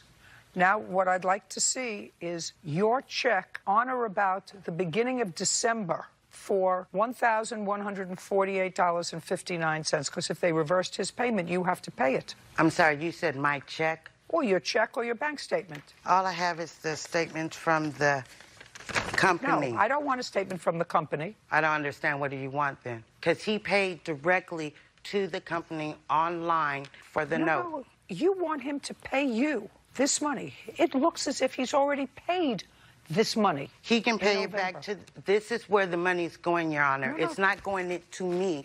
It's reversing what he has done. I even have my payment statement printed up on the 31st of On the 23rd of November, he paid $1,148. That's what his bank statement shows. I agree. Then what do you think he owes? December 8th, that payment was reversed, and that's what... not according to his bank statement. Well, that's where I'm asking for proof. I got text messages. I sent it to him. I let him know. They said on January 4th... Don't tell me what they said. Well, that's the only way I was notified, Your Honor, first. Did you make the payment? No, Your Honor. He made the payment. That's absolutely correct. And he reversed the payment on December 8th, and that's what I have proof of. Here is the December statement. December 5th, 15th, 30th, 30th, 30th, 30th, 30th, and there is absolutely no reversal on the transaction description. None. Okay, Your Honor, I understand what you're stating, and I was more than happy to dispute this with the car people as well. I asked Donald for the information so I could submit it. They are telling me as of January 4th, the payment was returned as of December 8th. Donald's saying it was paid. Everybody's saying it was paid, but there's no proof that it was paid. I actually don't care. I actually don't care. It's your car, you're the driver, you pay for it. But your car, you're the driver, you pay for it. The only proof that I have that it was paid is his bank statement. Your Honor. Your car, I have proof that it was paid. 11 days after he makes the payment, you tell him it's over, it's finished. That's according to your statement. Your Honor, we had a verbal agreement in regards to the car, even with him driving. Only reason he got to even drive the car the time he was trying to make it to work on time is he even promised if there was any ticket or any... You can't say to him, the car's in my name, you have no license, but I'll let you drive it anyway. What happens if while he's driving the car and he has no license and the car is in your name, he hits somebody and kills them? What happens? What? Just a second. Judge Judy continues in a moment. And later today... Do you understand that if your defense is that your dog couldn't have injured her dog because your property is fenced and yet your dog got out to get run over, those two things are contradictory. You do understand that.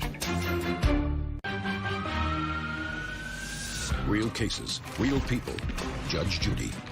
Monique Roberts says ex-boyfriend Donald Anderson owes for a car payment, a traffic ticket, and emotional distress. Now, your insurance is going to say, I'm disclaiming. He had no right to be in that car, just like the police said. Your car, your responsibility, you're in the car, you let an unlicensed driver drive your car. I don't know why he hasn't had a license in 15 years, and I don't care. Your car, your responsibility. You still have the car? Yes, sir. Pay for it. Yes, your ma'am. We're done. Parties are excused and they step out. We had a verbal agreement. He said he was going to pay for it, and he should own up to it. Justice prevail. I feel I was treated and just ruined everything. Angry women say angry things. Don't trust Donald Anderson. Get a man that's true to his word. Just keep it real. And not deceitful like he is. Sorry. And now, the next case. All parties in the matter of Samanis versus Rummel step forward. Jennifer Samanis is suing her neighbor, Justin Rummel, for vet bills and a ruined garden after his dogs came onto her property and attacked her dog. Miss Samanis, you recently bought a home which is next door to the defendant's home, and I assume that this is a relatively rural area. Yes. How many acres does your home We sit have 4 on? acres. And what about you, Mr. Rummel? Mine's 10.4, ma'am. Now, the plaintiff says that your cows ate her vegetable garden, wandered over into her property, and destroyed the vegetable garden. And in addition, sometime thereafter, your dogs attacked her dog. She has a small dog. She wants you to be responsible for the vet bill. Your defense is that that's impossible because your property is fenced. Yes, ma'am. That's your defense. Yeah. Your entire property is fenced? Yeah, besides the roads going out of the driveway, get in and out. All 10.4 acres. Yeah. I'd like to see pictures of the fence. You have pictures that I have too? Just a second. There's pictures. What kind of dogs do you have, Mr. Rummel? I got American Bulldogs. Well, the dog that she's claiming attacked her dogs, he ain't no longer alive. What kind of dog was that? An American Bulldog. How big? He's probably about 110 pounds. What happened to the dog? He got run over. When? About 2 months ago, probably. How did he get into the road? He got out in the road. I ain't sure how it happened, ma'am. Well, I was at work at the time. But you understand that if your defense is that your dog couldn't have injured her dog because your property is fenced, and yet your dog got out to get run over, those two things are contradictory. You do understand that? Yeah. Well, ma'am, we live in the country. There's coyotes. There's all kinds of other animals out there. She's going to tell me that she didn't see any other animals, sir. She's going to tell me that she saw your dog. Judge Judy continues in a moment. If my dog got attacked, I take my dog straight to the vet so the infection don't occur, and then you don't have accumulating bills and stuff. I mean, no, you would probably shoot him. No, we wouldn't really shoot No, him. I wouldn't That's how shoot you my train dog. a dog in That the ain't country. happening. Don't speak. Real cases, real people. Neighbor Justin Rummel owes for damages from a dog attack. Okay, you want to tell me when this happened with your dog? I'm not getting into your vegetable garden. Okay, that's fine. September 5th, 2016, I let my dog out in our yard. What kind of dog? It's a Schnauzer, 17 pounds. I heard her yelp. I ran out and saw 2 of his dogs on top of her. On your property? On our property, yes. So I ran out, and as soon as I ran out, his dogs took off and back into his yard, and then she took off. And when you say they took off back into his yard, how did they get into his yard? His yard is not completely fenced in. When he says a fenced in, they're like 2 poles. That's it. They can go underneath, yes, and there's plenty of openings. Okay, did you take your dog to the vet? I took her home to my house. I shaved her down. I cleaned it up. I talked to my mom and my sister. They both worked for vet clinics before. Sure. I took her to the vet a couple days later when I noticed she wasn't doing well. Yes. And it's that bill you want paid? That's the bill I want paid, yes. Now, on September 16th, did you discuss what happened with the defendant? Yes, I did. After she was released from the hospital a week later, I called him and prior to that? Oh, yes, I did. Actually, September 5th, the day of the accident. After I took my dog inside, I went outside, talked to him, told him what happened. So he was home? Yes, he was home. Was he outside or inside? He was inside. His kids were outside. So you went and you knocked on... Shh.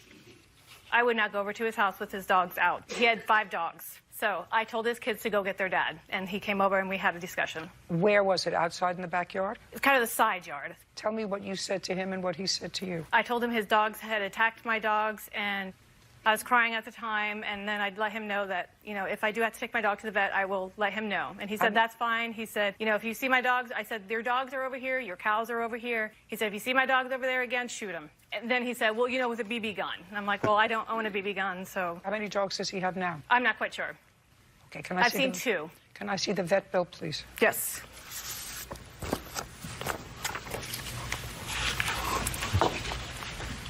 I believe on the second or third page is the complete bill. I have pictures of her, too, if you want to see them. I would. Okay.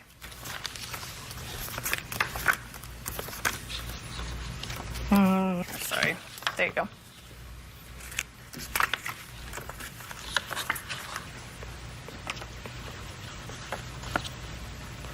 Well, actually, that's very smart of you. I did that with one of my dogs once. He With the a little yeah. sleeve. Makes it a lot easier. It's much better than the cone. Yeah. Oh, she did wear the cone, too. Dog okay now? Yes, she's great. Great. Getting sponsored by. Want justice? Go to judgejudy.com. Like us on Facebook and follow us on Twitter. Want to see the bills, Mr. Rummel? Yeah, ma'am. Okay. If my dog got attacked, I think I'd take my dog straight to the vet so the infection don't occur and then you don't have accumulating bills and stuff. No, you would probably shoot him. No, we wouldn't really shoot No, them. I wouldn't Just shoot BB my guns. dog. That's I how you wouldn't shoot train my a dog in That the ain't country. happening. Don't speak. My dogs sleep with me, man. I'd like you to look at the pictures of my dogs here. Not interested. She came over to you immediately. She told you what your dog had done. She tried to take care of it herself. It was not possible. Whatever it is, you're responsible for those vet bills. That's it. It's simple. Judge for the plaintiff in the amount of $2,600. Thank you. We're Nothing done. for the garden, even though we've asked them numerous times. $2,600. We're done. I suggest you put a fence around your garden. Step out. Judge Judy continues in a moment. And on the next Judge Judy.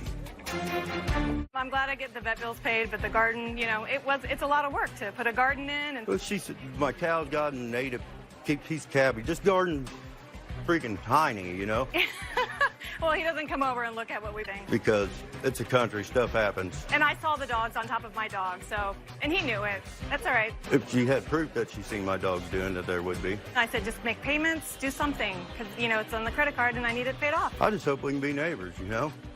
I mean, we're gonna have to be. I'm glad it's done. You know, they bought their property, I'm buying my property. That's how it's gonna have to be.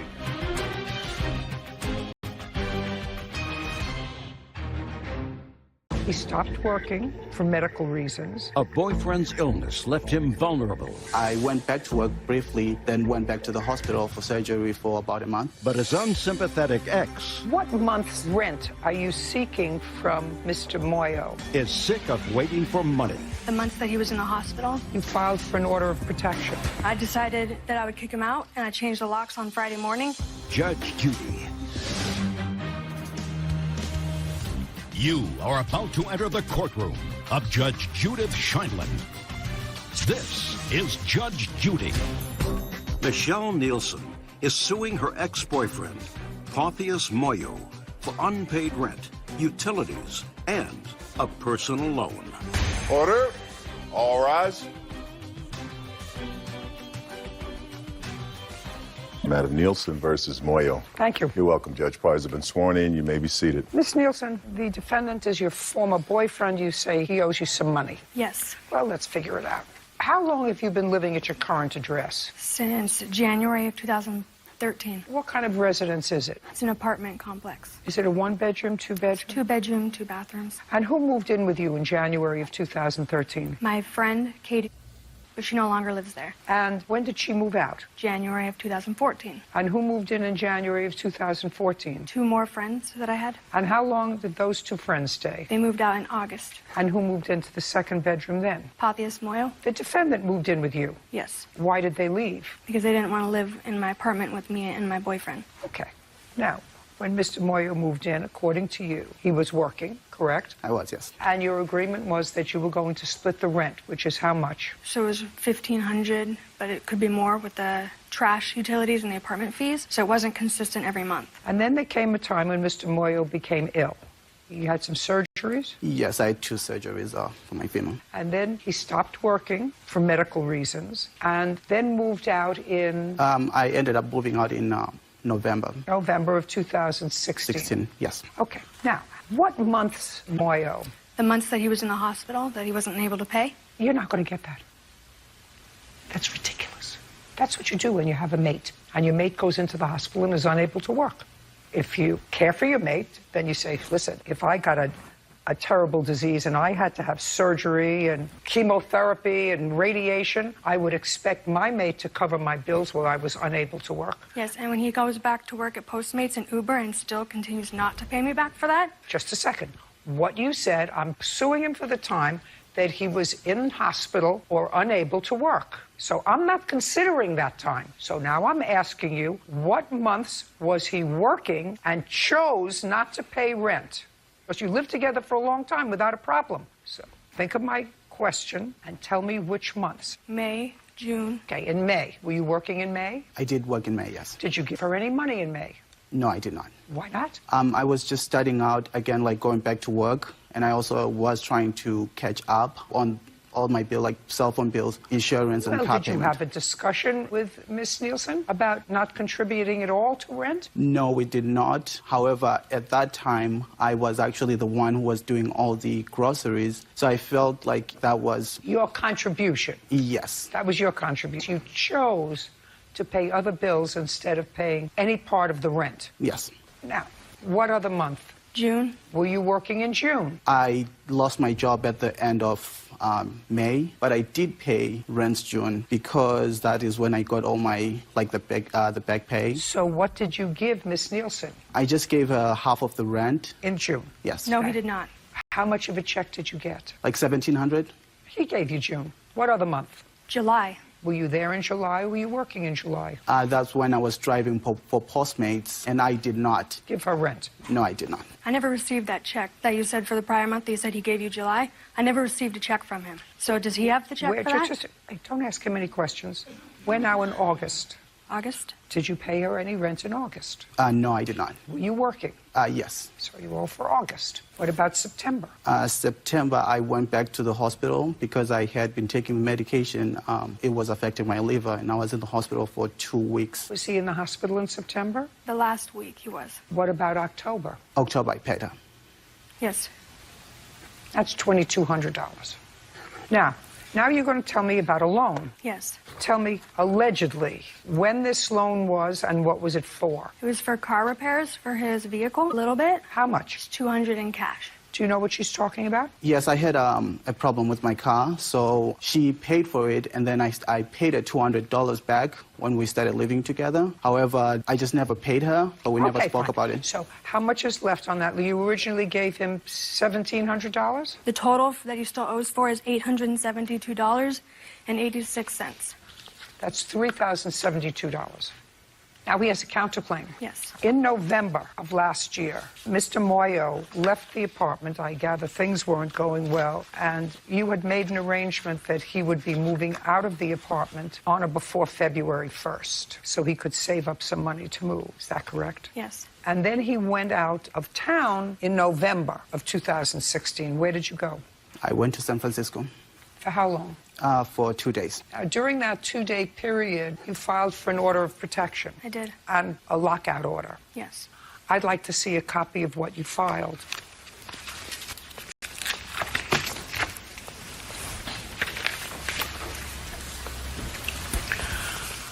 And now I would like you to tell me why you filed for an order of protection. We agreed that he would pay half of the rent as well as $500 to pay back the money that he owed me, and he only paid for half of the rent he owed me. So I decided that I would kick him out, and I changed the locks on Friday morning. He left out of town. He came back on Sunday night. Just a second. Yes. I'm just asking you why you filed for a protective order and a lockout order. It was for the You move told out. me that it was because of money, because he promised to pay you when he didn't. I want to see what you told them he had done to you that allowed them or suggested to them that it was appropriate to give you a protective order. That's what I want to see.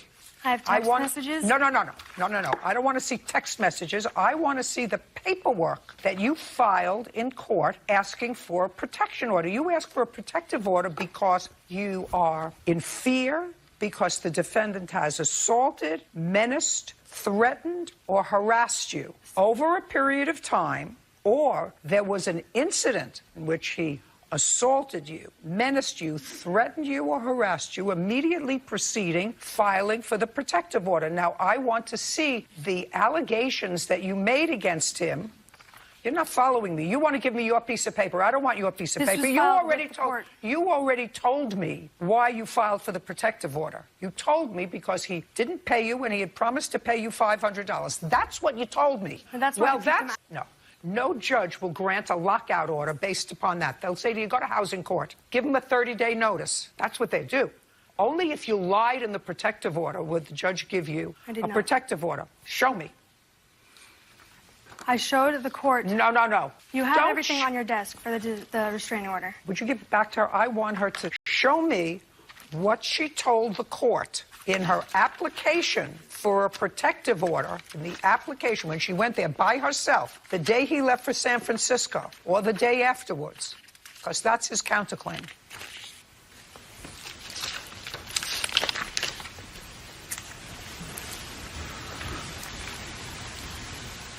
What date did you leave for San Francisco? I left for San Francisco on the 11th of November, and I came back on the 13th. That's why she had locked up the apartment. However, she did not file the protective order until the 18th of November. And the reason she did... So, just a second. Yes. So you came back...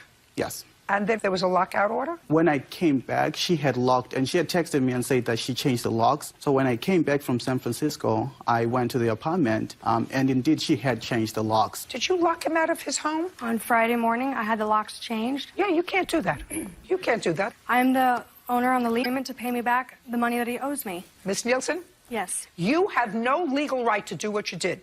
He is now living in the apartment. He had been living there for almost 2 years. And you were living as a couple, and he was paying half of the expenses. That's where he got his mail. That's where he lived. And you have no right, just as you would have had no right with your 2 girlfriends who lived there, to lock them out if you decided you didn't. Once they pay you rent and they become your paying tenant, they're a whole different set of rules. And when we agreed... No, you're arguing with me. I'm telling you what the law is. I know, and I understand. You understand, but you didn't want to give him his 30 days, so then you went to court and you asked for a protective order. And the protective order says that he and I agreed he would come over to pick up his belongings. And he said to you, I'm going to make your life hell because you're making my life hell. He verbally abused me, calling me a... And right now you have the upper hand, he said, but wait and see. On the 13th, he came to my house and kept trying to get into my apartment after I told him he was no longer welcome. Due to his harassment and verbal abuse, I would request a restraining order because of my safety. That's what you wrote? Yes. Good. That's it. You don't have to say anything else. On your counterclaim, sir, I'm awarding you $3,072. Get nothing. We're done. Thank you. Parties are excused. You may step out. Yes, he did cheat on me, yes. This was a claim that was made by a friend of hers. Through text messages and through a friend that said that they saw his profile on a website. They never proved, by going back to the site to see me. Well, I lost trust in him, so... She did not believe me. Not get into a relationship with someone like that again. And now, the next case. All parties in the matter of Meyer versus Pinkerton. Step forward. Desiree Meyer is suing neighbor John Pinkerton for her son's medical bills after John's dog attacked him. Ms. Meyer, you and the defendant are neighbors, and it is your claim that in September of last year, your neighbor's dog bit one of your children. Yes, ma'am. And you want him to be responsible for the unpaid medical bills and for pain and suffering. Yes. Mr. Pinkerton's defense is that it was your son's behavior that caused this dog bite. That's your defense. Yes. Interesting. Okay. Judge Judy continues in a moment. John B. didn't like that. He turned around and bit me. Where did he bite you? On the head. Did John take you to the hospital? Okay. Could you come up here so I can take a look at that? And later today, Do you have children? Yes, ma'am. How many? 3. Is there a support order in place for the There children? is. Giving you $1,700. You get where I'm going. Real cases, real people. Judge Judy. Desiree Meyer is suing neighbor John Pinkerton for her son's medical bills after John's dog attacked him. Now, what kind of a dog do you have? It was a Boxer Mastiff mix. What do you mean it was? I had put him down after the incident. How long did you have him? About 5 years. Ever have any problem with him before? No, I didn't. And you have 2 dogs? Yes, we What do. kind do you have? Optimus is a pit bull mix, and Max is a Staffordshire Terrier. So they're 2 pit bulls? Yes. Did you see what happened, Mr. Pinkerton? I had my back turned to when the dog fight happened, and then when everything happened, it was too So chaotic. the answer is you didn't see what happened? No, I didn't. But it happened on the plaintiff's property. Yes. So if it happened on the plaintiff's property, you understand that in all likelihood you are responsible because the dog was out of your control on the plaintiff's property when it happened. Okay. I mean, that's all right. That's sort of easy. I don't even think you have to go to law school to figure that out. That if you have an animal that causes injury on someone else's property and the animal is out of your control, because it was out of your control, it wasn't on a leash, No. then what happened to these 2 guys? Which one of you was injured? Tell me your name. Reed. Come on up here. Okay, why don't you tell me what happened? You and your brother were playing on a trampoline? Yeah. And where were your dogs? On the trampoline with us. And your parents weren't at home? No. Tell me what happened with Mr. Pinkerton's dog. We were jumping on the trampoline. John was coming over. His dad jumped on the trampoline with us. They started to fight. You mean your 2 dogs and John's dog? Yeah. Started to fight? Yes. And what happened next? And then I told them to stop fighting. And Zombie didn't like that. He turned around and bit me. Where did he bite you? On the hand. On the hand? Yeah. And did John take you to the hospital? Did you have stitches? No. What did they do? They put a patch over it. Okay. Could you come up here so I could take a look at that?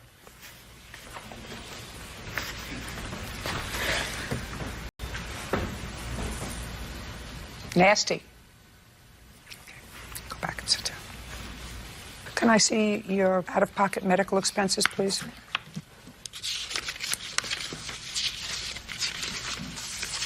Do you have homeowners insurance, Mr. Pinkerton? No, I don't. Why not? I'm. You have no insurance? Yes, ma'am. We have homeowners. No, I mean medical insurance. No. No, ma'am, we don't. Okay. Judge Judy continues in a moment. And later today, So you had a vehicle that you were having problems with? Yes. And you had to buy a new one? Yes. And you asked for some money? No and yes.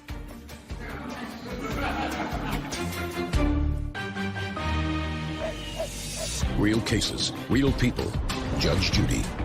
Desiree Meyer is suing neighbor John Pinkerton for her son's medical bills after John's dog attacked him. Now, what is this Northwest Medical Center? Did you enter into an agreement with them to pay off your bill? Yes, they were going to send me to collections. And that was in November? Yes. So you allowed them to take out $66.43 out of your account? Correct. But you would like the entire amount paid off? Correct. You're absolutely right.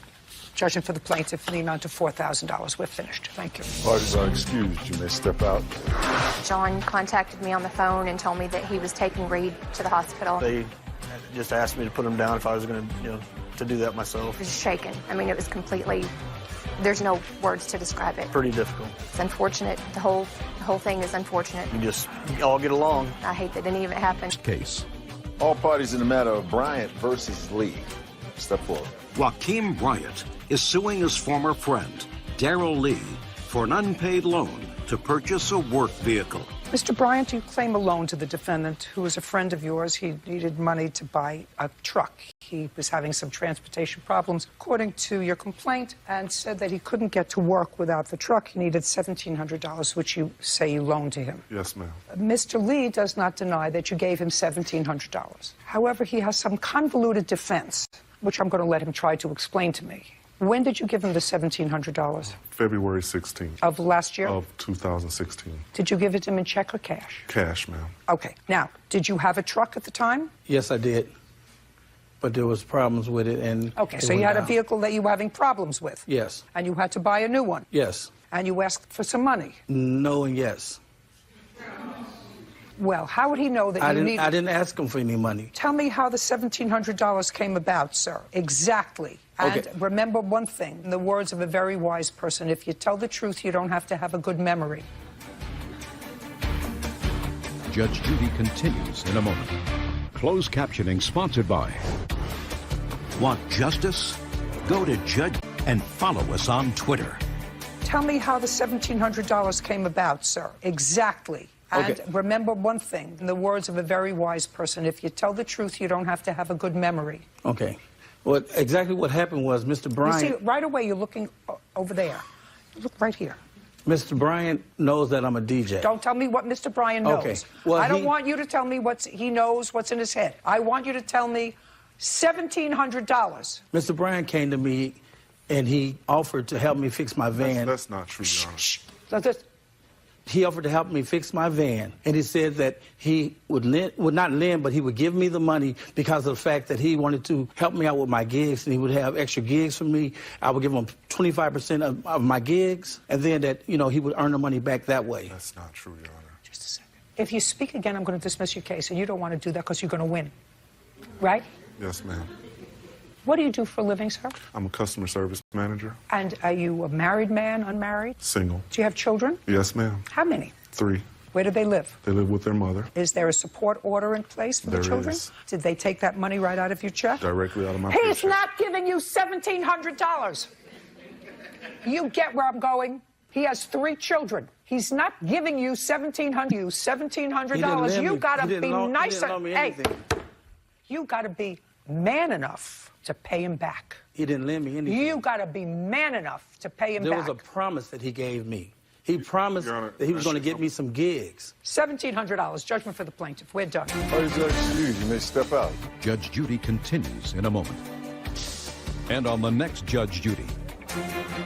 Mr. Bryant had gave me that money, and he said that he would, buy into my business. I have absolutely no idea what he's talking about. I mean, I didn't lend him anything. He didn't lend me anything. you loan a friend some money and you expect to get paid back. He was buying into my business. So I have no idea what he's talking about the business. It won't affect the friendship. I'm sure down the line we'll forgive each other. But as far as, loaning him money, I probably wouldn't do that.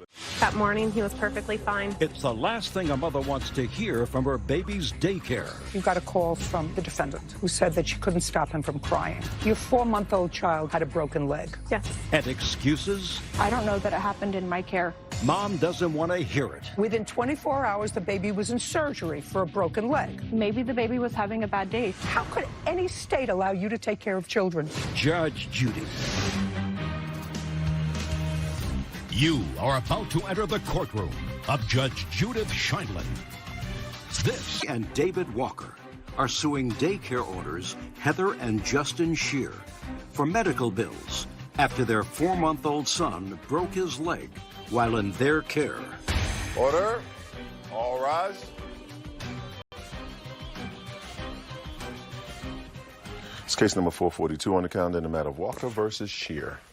Parties have been sworn in. You may be seated. Mr. and Mrs. Walker, about a year and a half ago, the defendant had a daycare. At that time, your children, the oldest was 9, and then you had a 5-year-old and an infant who was 4, and you were working. Is that correct? Yes, that's correct. 4 months. And you brought all 3 children over to the daycare, and this was July 2nd of 2015. Correct. This was not the first time you had taken the children to her daycare, is that correct? That's correct. How long had they been going to the daycare? Almost 2 years, my older children were. And since my youngest was about 7 weeks old, I had started taking him to them.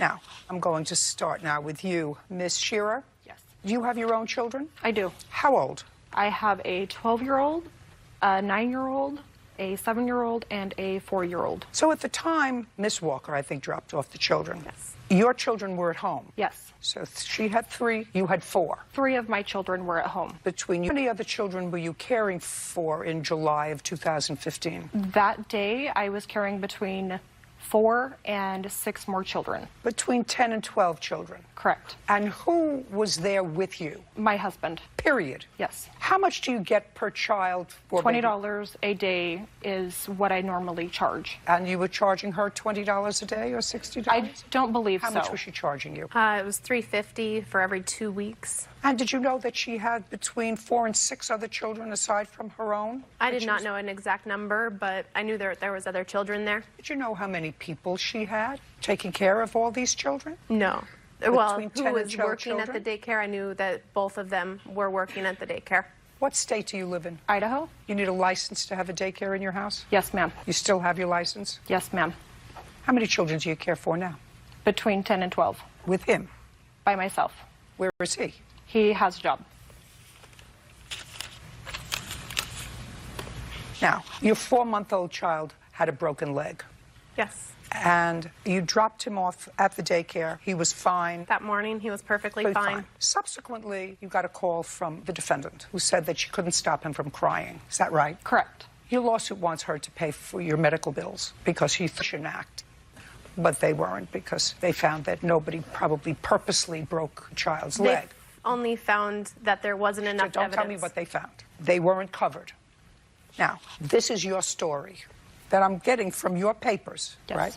You were in the kitchen cooking. Correct. It was lunchtime. In the kitchen, you have a swing set up. No, in the living room. It's a straight room. So it's one large room. Yes. So the swing is in the living room. Correct. And the baby was okay when she dropped the baby off. Yes, ma'am. Then I'm reading your answer, and you say that the 9-year-old was holding the baby. Correct. And playing rough with the baby.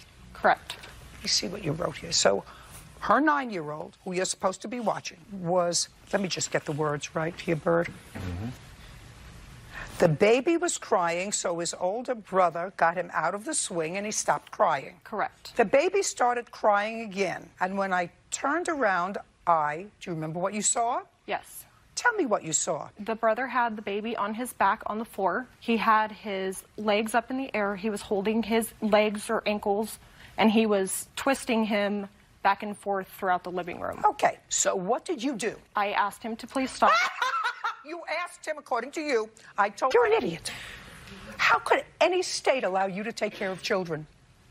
You see a 9-year-old playing roughly with a 4-month-old infant who you have already told to take out of a swing because the baby was crying. That's your job. You leave the sink, or you leave the television, or you leave whatever you're doing, and you go inside and you attend to the baby. Not you.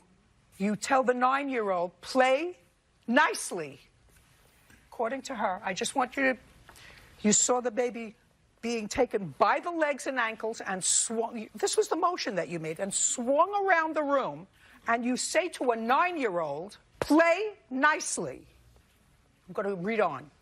When the baby continued to cry, and you turn away. Because it says, when the baby continued to cry, I looked to see what was going on. So now you tell him, play nicely. After you saw him swinging around the baby, play nicely, you went back to doing what you're doing. Your nails, the TV, something. Because God knows where he was. We were making And the older brother was still not being gentle enough. Again, do you run in? Does genius over here run in, take this 4-month-old defenseless infant away from a 9-year-old little boy? No, not the two of you. I told the older brother he wasn't playing in the swing. The baby never stopped crying after that. If the state of Idaho doesn't take away your license to take care of other people's children, I have no idea who's running that shop. No idea. Outrageous. So I assume from this answer that, according to you, it's the 9-year-old's fault. I don't know that it happened in my care. Well, in all the time that you were taking care of the baby, prior to that, did you ever call the mother and say to her, come and pick up the baby won't stop crying? No. In all the time that you took care of the baby? No. And this time you called her and said, come and pick up the baby won't stop crying. And within 24 hours, the baby was in surgery for a broken leg. You think that that's coincidental? Maybe the baby was having a bad day. She had suggested that he was constipated when I called her. If I were running social service department in Idaho. Tomorrow, your license should be yanked. Tomorrow. They did an investigation and they Tomorrow! Then the person who did an investigation had an IQ in the double digits. In a minute. Because how you... Which I believe. You and the genius were inside cooking. You have 10 to 12 children, including a 4-month-old infant, and your babies. And you have to be cooking together so that nobody is really watching the 4-month-old baby. Nobody. We're done. I'm so upset. Anyway, judgment for the plaintiff in the amount of $5,000. That will cover $4,000 of your medical bills plus some. You have a counterclaim for legal fees because you had to hire a lawyer because of charges that... Good! Counterclaims dismissed. We're done. Parties are excused. You may step out.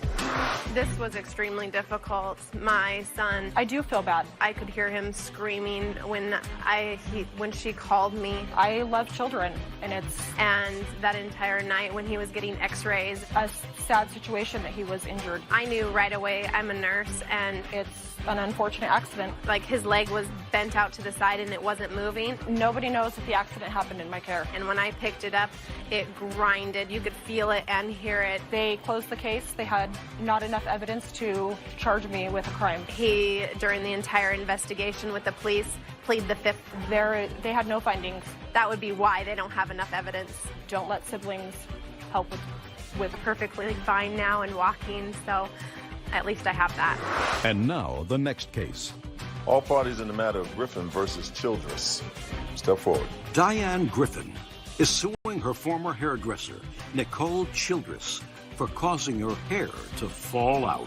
Ms. Griffin, it is your claim that the defendant who you had hired on several occasions to do hair straightening for you straightened your hair the last time, and as a result of straightening your hair, you lost some hair, and you want to be compensated for that to the tune of $5,000. She says that she used the same product on you each of the 3 times you came to her salon, that the reason, in all probability, that you suffered hair loss is that you had your hair braided in between the 2nd and 3rd treatment that you had. And she has indicated that she has proof that you had hair braiding done between those 2 times, probably why you suffered hair loss. I assume that neither of you have a doctor or an expert here. Is that correct? Correct. Now, the first time you went to the defendant's salon was on what date to have hair straightening? Approximately June the 23rd. Of what year? 2016. And when was the second time? August the 17th. How long have you been going to her salon? Since June. But the first time you had your hair straightened? Approximately for 3 years prior to that. So you had your hair straightened 3 years before? Yes. At what salon? Her salon. How many times? Maybe 10. And then you stopped for 3 years? Yes. Why? Her prices were high, and I wanted to go natural. But then you went back? Yes. Because for the 10 times she had done it, you were satisfied? Yes.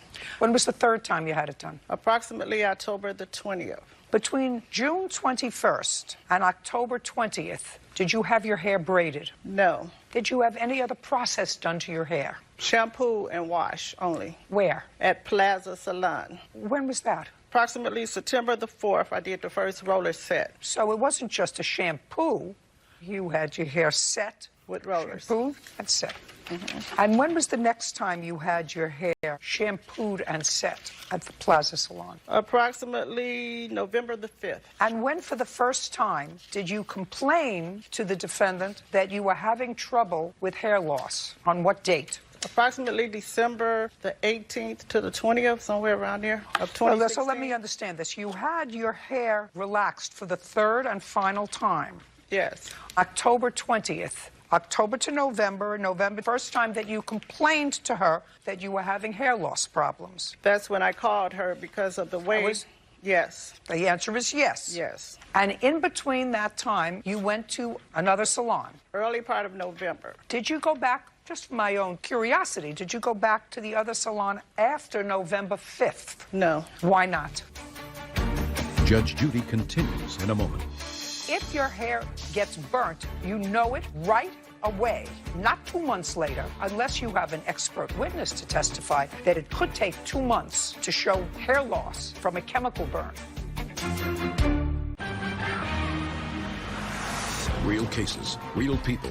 Judge Judy. Diane Griffin says her former hairdresser, Nicole Childress, is responsible for her hair falling out.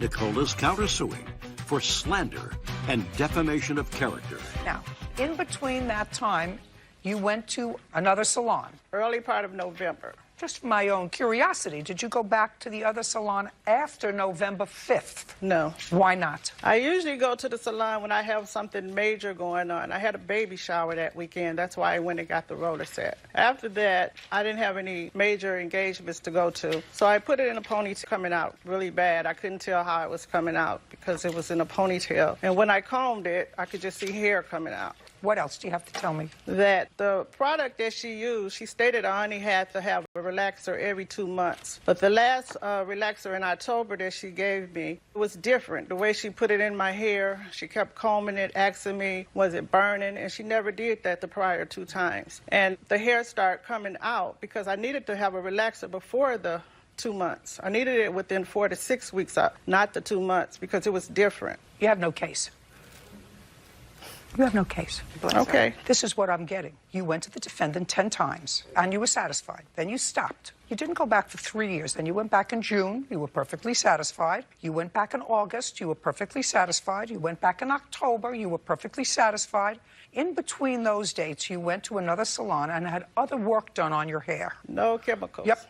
I don't care whether they were chemicals or not, but for 2 months, 2 months. I mean, if you were talking about, and I have never had my hair relaxed. I never had any reason to do that. But I know what having a perm is, because we used to get those as kids. We used to give each other perms, and there were times when I got them. So that's a chemical that you put on your hair, very similar to a relaxer. It just goes the other way. One makes it curly, one makes it straight, gets burnt. You know it right away, not 2 months later. Somebody puts something on your scalp to relax your hair or to curl your hair, and it burns. You know it burns right away. The same way color burns. If someone puts color on your hair and you're allergic to that color, you're going to know it right away, not 2 months later, unless you have an expert witness to testify that it could take 2 months to show hair loss from a chemical burn. That's what we're talking about. It didn't take 2 months. It took that for all of my hair to come out. It was coming out as the time went on. No, you took 2 months because that's the first time you called her. Judge Judy continues in a moment. She's been slandering my name. I don't know that. I know. I understand what you're saying. You know, just because you say it doesn't make it true. You want to show me slander, you show me something that she wrote, someplace that she published something that was untrue about you. I'll be more than happy to see it. Real cases, real people. Judge Judy. Diane Griffin says her former hairdresser, Nicole Childress, is responsible for her hair falling out. Nicole is countersuing for slander and defamation of character. Somebody puts something on your scalp to relax your hair, and it burns. You know it burns right away. Hair, and you're allergic to that color, you're going to know it right away, not 2 months later. It didn't take 2 months. It took that for all of my hair to come out. It was coming out as the time went on. No, you took 2 months because that's the first time you called her. And she would have to be a psychic to know that you were having hair trouble before you called her. To me, if I went in to have a perm or color and my hair was burned, I would call the next day and I would say, gee, my scalp is burning, it's itching, it's on fire, something is wrong that you put on my hair. But you didn't have any of that, and you went and had your hair shampooed and rollered without any complaint. So you have no case. Now, on the flip side of that, you have a counterclaim. I do. And I'd like to see what the counterclaim is. You say that she slandered your business. Yes, she's been slandering me. I am a master educator, stylist, also. I want to see physically what you are complaining about. Okay. Well, what here's she a letter said from PBS. She's just going around the city. Just, well, I don't. It stops sales and business. Well, I don't know that. And you have no evidence of any. I just would like to see it. What is this? Well, he is the owner of the salon, so when he got the information... Listen to me. From other... This is hearsay. It's not admissible. You want to show me slander? You show me something that was untrue about you? I'll be more than happy to see it. She blocked me from her Facebook. Well, then I can't help you, Miss Childers. Well, that's it. She's been slandering my name. I don't have know it. that. I You know. need I a understand what witness. you're saying. You know, just because you say it doesn't make it true. Just because she says that So you can burned hear her, from it any doesn't third make party? it true. What? She's heard it, and she's here. Tell me your name. Marie Adams. Miss Adams, how do you know her? I've been getting my hair done by Cola since 2006. Okay. And do you know Miss Griffin? No, I don't. Have you ever met her before today? No, I haven't. What is she going to testify to? She's never met her and she doesn't know her. It's all over that Diane. We're done. You need proof. Judge Judy continues in a moment. Closed captioning sponsored by... Want justice? Go to judgejudy.com. Like us on Facebook and follow us on Twitter.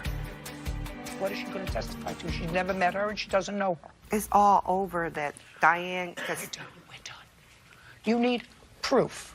You need a witness that heard her say something. You need something that she published for people to read. This is hearsay. This is from somebody who you could have brought instead of her, right? They couldn't come. I guess so. Okay, we're done. Thank you. You have no case against her, madam. Caused your hair loss. None. And she doesn't have any proof of slander, although in all probability you've been going around telling people that your hair came out because of something she did, but she had no proof of that. Okay, thank you. Parties are excused when they step out. Judge Judy continues in a moment. And on the next Judge Judy. I have pictures of how I grew Diane's hair out. Her hair was destroyed when she came to me. She didn't offer to help in any way. She didn't offer to give me any treatments. Bless her heart. I grew her hair back beautifully. I informed her that braids were terrible. I even gave her free product. She didn't have any compassion. Her husband even complimented me. And I was very disappointed in her. I hadn't seen her in 9 weeks, and when I take her hair apart, it's missing. I'm like, what did you do? That's her allegation. It's not true. I don't know. I'm like, oh my God, I was upset and hurt because I put so much passion. But I'm sure that it was because of Cola's negligence that my hair came out. Free product and free discount treatments because she said I was too high. I worked with her. I found another salon, a professional for real. And I guarantee you 2-3 years from now, her hair would never be as healthy as I had her hair.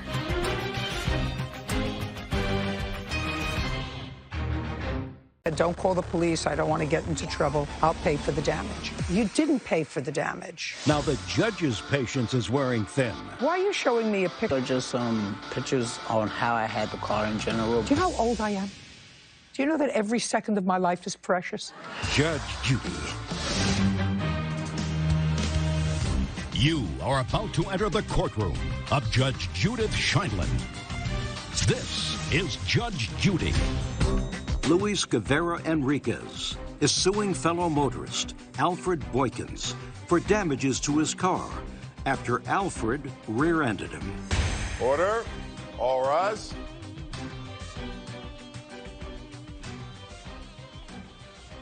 Now it's case number 450 on the calendar in the matter of Guevara Enriquez versus Boykins. Thank you. You're welcome, Judge. Parties have been sworn in. You may be seated. Okay, this is just an auto accident with a twist. Let's see if I can decipher it.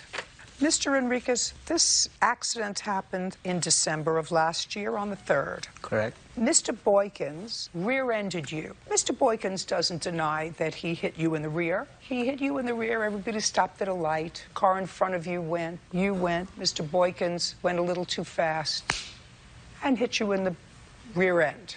Correct. So you both pull over to the side of the road. And Mr. Boykins, according to you, said anything else, I will fix your car. That's what you said to him. Yes, ma'am. And you made an agreement with him to fix his car. Yes, you would pay for it. And to show your good faith so that he didn't call the police, you gave him, according to him, the title to your car. Yes, ma'am. Which you kept in the glove compartment. Now, Mr. Boykins, the only possible reason that you did that is because on December 3rd, you did not have insurance. Yes, ma'am. It sort of makes your counterclaim easy for me. So you had no insurance. You said, don't call the police. I don't want to get into trouble. I'll pay for the damage. But then you didn't pay for the damage. And on December 31st, which was almost a month later, Mr. Enriquez came to take your car because he has the title and Police are called. Policemen come. Mr. Enriquez, you show him this agreement, which I'm going to look for in a minute, and the title to the car. See, the car belongs to me. It's my car. He defaulted. He didn't pay. He was supposed to pay. This was our agreement. You said it's not his car. I got it from my sister's estate or from somebody's estate. It's not my car. And the policeman said, a pox on both your houses.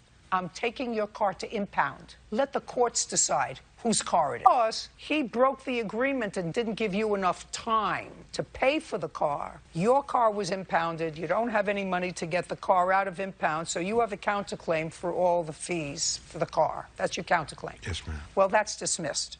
And that's dismissed, Mr. Boykins, because we don't help people who drive around without insurance. I don't.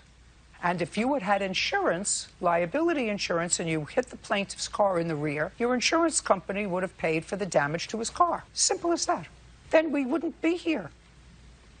You don't have to agree with me. I know, I mean, I'm happy that you agree with me, better that you not agree with me. So I want you to understand, we don't allow people who come to courts with unclean hands, who drive around without insurance, to benefit from driving around without insurance. So your counterclaim is dismissed. So therefore, the only question that remains is, I'd like to see photographs of the car and the damage and an estimate for repairs.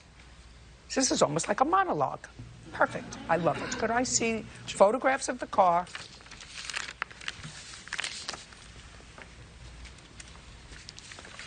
There you have before and after the incident. Of your car? Correct. Whose car is this? His, well, I want to see the damage to your car.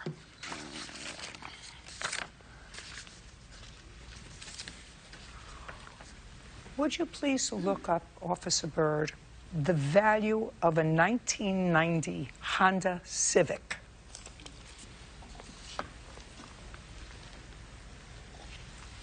Why are you showing me a picture of the inside of your car, sir, when he hit your bumper? Oh, those are just pictures on how I had the car in general before and after, from the inside I'm just out. asking you, why you showed me a picture of the interior of the car, or this, when all I'm interested in seeing is one picture?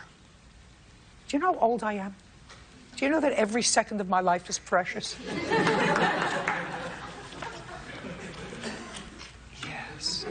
2,700.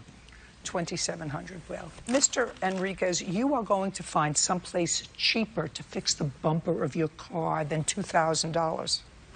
Do me a favor, Bert. Would you please tell me all those? Is that dealer-to-dealer, private person, good condition, bad condition? Just says good condition, Judge. Good condition, and is that dealer-to-dealer? Is that a trade-in? Is that private party? Doesn't say. That's not in this book. Just show me where it is. 1990 Honda Civic. 1900 Honda Civic, four-door sedan, in good condition. Okay, so it goes from 1350. Good condition is 2,700, and top of the line, which your car does look like it's top of the line, it is 5,250. So you're going to have to find a bumper job for this car for less than $2,000, Mr. Enriquez. Is that the amount that he told you it was to fix the car, sir? Yeah, well, Your Honor, at first when he spoke to me about the car and told me that he wanted to take it to a shop, the price that he quoted me was over $2,000. He said at that time that was the first shop that he had ever went to. And he said he wanted to check with another shop. It was days down the road when he communicated with me again and told me that he had found a shop for $1,600 or somewhere around that price. And as I told him at that time, I said, without the money, when you put the car in the shop, they want money. And I didn't have the money. So when he called you, he said he found a shop to do it for $1,600. Yes, you remember that conversation? I remember the conversation. Good. Better. We're getting better. He's going to find a shop that's going to do it for $1,000. It's a bumper on a whole car. That's how old? 1990. 27 years old. Judgment for the plaintiff in the amount of $1,000. We're done here. Thank you. Your Honor, is there any possible way that we can talk about getting the car back? I mean, at this point, with the fees that are on there, they're going to sell the car in auction. What do you want me to do? He's not responsible. I understand that, but he came to my house on the 31st and took the car before the third agreed date that we were supposed to settle this issue. Oh, no. He kept calling you, sir, and you kept blowing him off. And I didn't never blow him Because off. you didn't have money. Because you blow didn't him have off. money. As you just said to me, when you take a car into the shop, they want money up front, and Yes. you didn't have the money. And because of that, you know, I've lost several things, yes, ma'am. But Well, the car maybe being... I can't find that he's responsible for that, sir. You're Well, responsible for it because you drove Yes, the ma'am. car without insurance, and that's a violation of the law. I understand. And you probably haven't had insurance for a while. But but for him to come to my house 7 days before and to grab the We're car. done. Parties are excused. You may step out. I don't think that is fair. The man took my car. I mean, he didn't have much to work out on another way. He took it without authorization. The only thing he had was the title to his car. He took it before the time that we agreed to, and now my car's sitting in impound. And he gave it to me. He said I would. Get it out. I said, you know, you better bring something legit to the table. It could have been done differently, way differently than the way it was handled. So he said, I'll give you all the paperwork to the car. No good deed goes unpunished. And now, the next case. All parties in the matter of Henley versus Henley. Step forward. Pauline Henley is suing her son, Dale Carlin Henley, for the unpaid balance of furniture she sold him and an unpaid loan to buy a car. Sadly, the defendant is your son, who claimed he owes you for a car loan of $1,000 and the balance of some old furniture you sold to him. That's what your lawsuit is about. Yes, ma'am. Your son says that you square on the furniture and he crashed the car, so he doesn't have it anymore. And the money was a gift to you anyway. How old are you, Mr. Henley? 32 years old, ma'am. And how many children do you have? I have 4. How old are they? 15, 11, 8, and 7. Do they all live with you? No, ma'am. How many live with you? 1. Which one? The baby boy, the 7-year-old. Where's his mother? She ain't not in the picture. Well, who takes care of him? Oh, I do. And we at work, but the babysitter. Who's the babysitter? Somebody in my apartment that I have, I know for a while. Name? Her name is Lisa. You pay her? Yes, ma'am. Good. What kind of work do you do? I work, right now I work at a KD place called KD Wood. One stay with his mama in Virginia, and the other 2 stay with my mama. So 2 of them live with your mother. That's what I thought. Which 2 live with your mother? How old are the ones that live with your mother? My junior, which is 11 years old, and my daughter, she's 8. And how long have they lived with your mother? A couple years now, about like 5 years now. Were they given to her voluntarily or through the court? Voluntarily. By you? Yes, ma'am. And where is their mother? So she... In the wind? In the wind, yes, ma'am. Do you pay your mother any support for taking care of your children? No, ma'am. Why not? Because I help them out. When my kid needs stuff, I do stuff. You know what I'm saying? Talking about regular support, not No. what they need. So No, you ma'am. don't pay for any support. How are the children supported, Miss Henley? By me and by me alone. Even with things for birthdays, every penny. Judge Judy continues in a moment. She is a single lady taking care of your responsibilities. She did not make these children. She asked for them. I didn't give it to them on my own. She asked for them. I want to take care of my own children. She asked to help me out. Okay, it's different. Real cases, real people. Judge Judy. Pauline Henley says her son, Del Carlin Henley, owes for furniture and a car loan. Do you pay your mother any support for taking care? Yes, I help them out. When my kid needs stuff, I do stuff. You know what I'm saying? Talking about regular support, not No. what they need. So No, you ma'am. don't pay for any support. How are the children supported, Miss Henley? By me and by me alone. Every penny. Do you work? I work, yes, ma'am. For whom? I work for the Defense Logistics Agency. How long do you work for them? I work for them. I've been doing the same thing for 34 years. And I've been with this company for 13 and then another company before that, but all part of the same defense. And other than your son's 2 children, who else lives in your home? I have a nephew that lives with me right now temporarily. Is that your sister's son? That's my niece's son, 2nd generation nephew. Does he work, go to school? What does he do? He works temporarily. Now, you were moving from one state to another, so you decided to sell some furniture. Yes, ma'am. And you sold a living room set and a bedroom set. Is that right? Yes, ma'am. And your son said he wanted to buy it. Is that right? Yes, ma'am. And how much was it? And for $1,000. And how much did you give your mother? $500. Is that right? No, ma'am, $300. Gave you $3. Yes, ma'am. I deducted $200. Maybe he's thinking that. You helped her move. Yeah, I have to move, yes, ma'am. And is that the $200 that you're talking about that she said you can take off another $200? There was another time I helped her move. She took her the other $200, but I gave her $5. You know what I'm saying? When I first gave it to her. Then I helped her move, and she told me I had to owe her. Did you help her move from one state to another, or Yes, just from ma'am. one house? From one state to another. From where to where? From Georgia to Alabama. Did you rent a U-Haul? Is that how you moved? Yes, ma'am. I helped her move out of a big house and packed it all up in a U-Haul and a truck, and we moved to Alabama. You and who else? Me and my cousin. He helped one day. It was like 2 or 3 days. How many days did it take you? About 2 or 3 days. How many people helped you move from It Georgia took me about a month to move because in the midst of moving, I had a brother staying with me at the time, and he had cancer, so it was give and take. How many days did he help you move? He helped me from one state 2 weekends out of that month. 2 weekends. So 4 days. Yes, ma'am.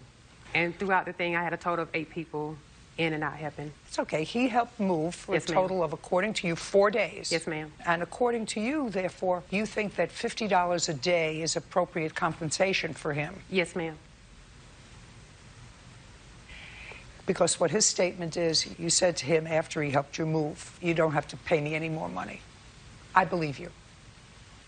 Okay? Now let's get to the car. So you needed a car, and I read your answer. And your answer is that you said, I have 3 children that I have to take care of, and my mother understood that, so she gave me a gift of $1,000. Yes, ma'am. You don't, she takes care of 2. Somebody else takes care of the other. I help take care of them, man. I do everything I can possibly to take Well, care of everything you can clearly is not enough. them. I mean, I do what I can. Clearly is not enough. Judge Judy continues in a moment. Tell me about the accident. I ran into a deer. Oh, you ran into a deer. Yes, ma'am. You know how many people on this courtroom program run into deers? I don't know what they do. Bird, just interested. Did you ever run into a deer?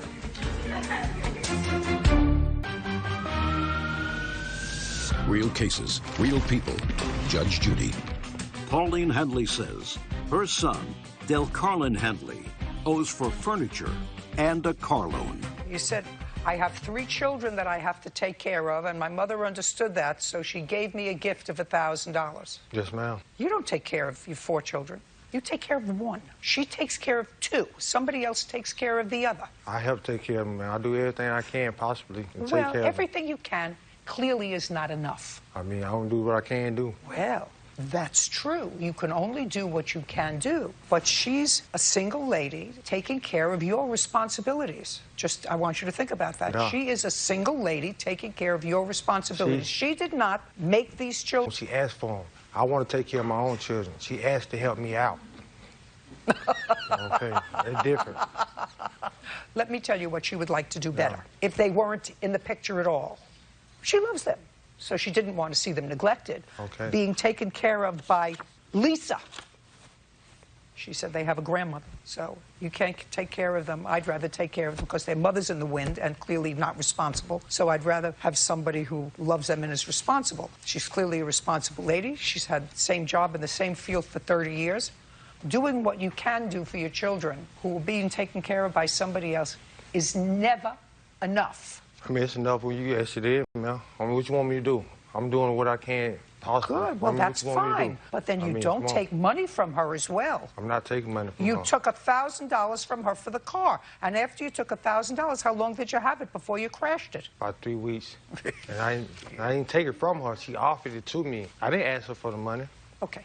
Now you're going to tell me about the car. Yes, ma'am. I'll tell you about the car, but I also want to make a statement about the furniture because the $300 that he gave me was a payment I paid to all of the people. So I paid all of the people working for me. So it was not just the $200 I deducted. It was in addition to. So it wasn't that I told him he didn't have to pay me. And I said, okay, I'm going to deduct $200 for this and that. But Nice. You weren't using the furniture. Get over the furniture. Let's go. Yes, ma'am. I will go on to the car.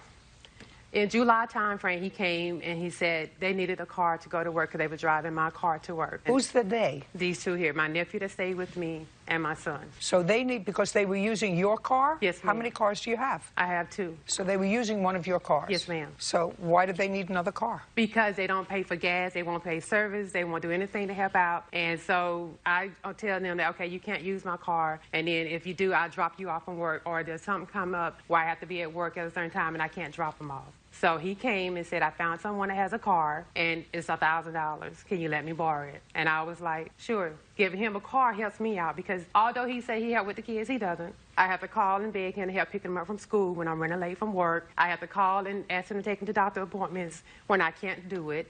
So I need him to have a car. And when he said he needed $1,000, because he'd had several cars, and they all been in an accident almost. So here we are now with $1,000 that he haven't paid me back. Judge Judy continues in a moment. Closed captioning sponsored by... Are you in a family? Like us on Facebook and follow us on Twitter. When you got the car in your name? Yes, ma'am. Did you get insurance? Yes, ma'am. With whom? We don't accept the insurance. It was a little cheap liability insurance. Yes, ma'am, I did. Tell me about the accident. Yes, ma'am. For accident, I ran into a deer. Oh, you ran into a deer? Yes, ma'am. You know how many people on this courtroom program run into deers? I don't know what they do. Bird, just interested. Did you ever run into a deer? No. And I sometimes live in Wyoming, and I never ran into a deer. I mean, hey. Hey. How many cars have you had in the last 5 years that have been in accidents? Only 2. Have they both been totaled? No, ma'am, not both. Just the one that you bought with her $1,000? Yes. What happened to the other car? I got rear end. Oh, you got rear-ended, so somebody had insurance. They paid for it. Yeah, yes, ma'am. Great. Judgment for the plaintiff in the amount of $1,000. We're done. Clerk will excuse when they step out. Judge Judy continues in a moment. And on the next Judge Judy... Hey, she got her opinion. You know, everybody had their opinion, but hey, I'll make it right. I need you to grow up and be more mature. So it's frustrating. But hey, it is what it is. But one thing about it, we still family. Because it's irresponsible. So no matter what, family is family. I've had enough.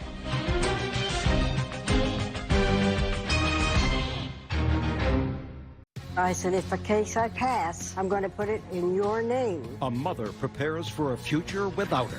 This inventive estate planning came back and bit you in the behind. It did. While her daughter... She said, after we go to Judge Judy, I'm throwing you out on the street. ...is ready to take over now. Okay, my mother has not been in my life. I'm not interested in your sob stories. My problem with you is you're a lousy daughter. Judge Judy. You are about to enter the courtroom of Judge Judith Scheindlin. This is Judge Judy. Ann Robertson is suing her daughter, Catherine Perdue, for an unpaid loan and a mobile home title. Order. All rise.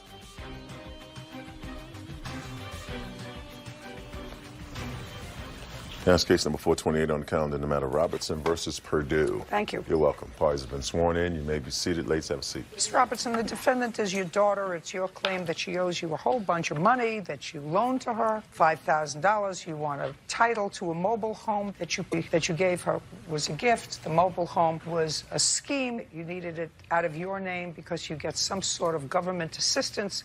You couldn't show any money, so I have to sort of ferret out what's going on. What kind of disability do you get? I don't get disability. I'm on Social Security. Just Social Security? Yes, ma'am. So, Ms. Perdue, what kind of government assistance were you suggesting that your mother was trying to hide funds from? She wanted to purchase a trailer. And she wanted what? She wanted to purchase a trailer, okay, for me.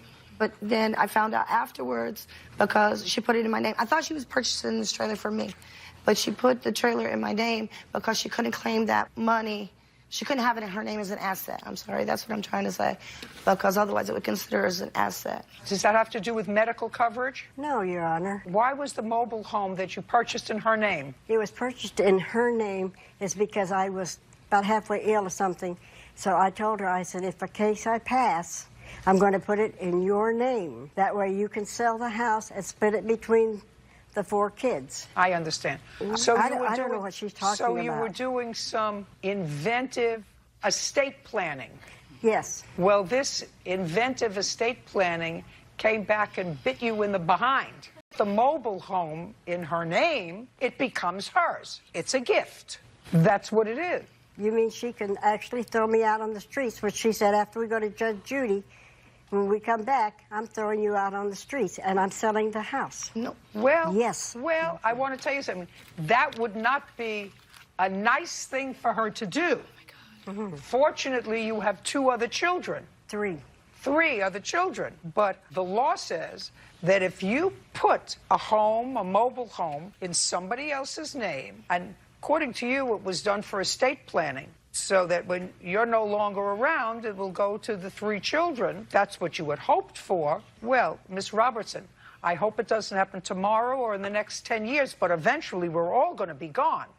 Right. Right? So if that was the purpose of your putting it in her name, eventually it's going to come to pass. So you can't get the mobile home back. You mean when we go home, she can just throw me out in the street? Listen, if that's going to... Are you living... The 2 of you living together? No, she lives... There's my place, a place, and then her place. Your Honor, please, can I say something? Okay? First of all, the statement about me throwing her in the street is very incorrect. Yes, the statement was made, but it was not made by me. I have no intentions of throwing my mother in the... Maybe we can resolve this so that your mother is happy. Would you be prepared to sign an order giving your mother a life estate in that mobile home? Which means that during her lifetime, she cannot be excluded from the mobile home that she's currently living in. Were you prepared to sign such an order? I would, under some No, that's either I am prepared to sign it or I'm not. No, I'm not. No, you're not. Yeah, that's what I told you. I am not going to throw her out. But there's other circumstances that's going on with this mobile home at the time. Okay, she's done some structural changes to the mobile home. Okay, you have to have permits and you have to have licenses for this. Okay, and she took it upon herself to go and to split it into 2. And the trailer now is 2 apartments. Who lives in one half and who lives in the other? At this point, I'm not really sure because there was an issue of her supposedly renting out the back. Okay. Okay, well, that would sound like something that might happen if she split it in 2 so she had a place to live and some additional income. Right. Well, she never spoke to me about this, okay? I was not told about any of these changes. I just came aware of them. Let me ask you this question, Ms. Perdue. Is your problem that it's in your name? No. What's your problem? To me and asked me before she made these major changes. Right. She didn't. What do you do for a living? Right now? Anytime. What do you do for a living to support yourself? Oh, right now I take care of a handicapped child in home care. I haven't been working for the past year. I've been very, very ill this year. So it would be fair to say that you didn't put any of your funds into the mobile home where your mother is staying? No. I helped her pay a little bit for lot rent, but no. The answer is no. Right, no. The answer is no. So what you're telling me is that you're concerned that she's made certain structural changes that are in code violation, then your concern is that you could get in trouble for that. Right. So why don't you give her back the trailer? Because she gave that. Your Honor, can I explain something to you about... I understand exactly what she did. When she had given me this trailer... Okay, my mother has not been in my life. Just a second. I'm not interested in your sob stories. I'm trying to get who you are. I can't make you give your mother back the trailer, but if she, at her age, wants to be secure that she's not going to be thrown out and won't have a place to live, it would seem to me, since you had no financial input in this trailer, that she bought it with her money and that for estate purposes, but right now she's insecure, and nobody as a senior should be insecure that they're going to be homeless because they made an unwise choice. If you were a reasonable person, what you would do is to say, you know what? You want the trailer back? I didn't put anything into it. It's probably got code violations. I don't want any part of it. I don't pay the maintenance on it. I don't pay the lot fees on it, because she pays all of those, right? She pays the lot rent. She pays all of those things? She pays the lot rent. How much are they, by the way, Miss Robertson? $250 per month. And how much did you pay for the trailer? $4,000.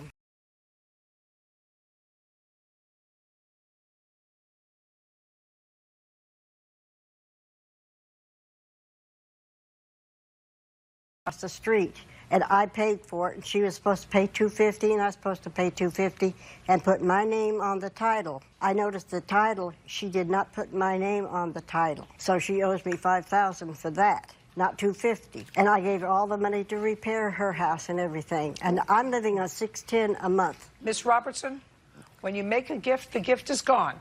I didn't realize that. I can't convince her. I can't convince her to do anything. Right now, you have ownership of how many mobile homes you have. There's another double wide that was purchased. Yeah, she's just. Sorry. There's another double wide that was purchased. You put in no money in that. She did. I put a lot. Just a second. Wait a minute. Tell me what you put into that. All right. Without working, because you haven't been working. So tell me what you put in. This was prior to me not going to work. I work for a company that it's an in-home service. How much are you paid per hour? I think it was $9.75. It's $11.25 now. You didn't put any money into this trailer. Nothing. Miss Robertson. Yes, ma'am. Your problem is, and I'm sure you've been told, because you seem like an intelligent lady, and I'm sure you've gone to see a lawyer. I couldn't find one who would take my case. The one I did find, she beat me to it. He told her that as long as it was in her name... It's hers. I'm and she telling could you the sell same it. thing. Yeah. There's nothing that I can do to help you. Judge Judy continues in a moment. Miss Perdue, let me tell you what my problem with you is. My problem is with you is you're a lousy daughter. Now, if you want to change your mind, I'll take back the fact that I think you're a lousy daughter. And later today... Were you driving this truck without insurance? Yes, only because it was on a Saturday, and I couldn't call the insurance company to put insurance on it. What do you mean, you bought it on Saturday?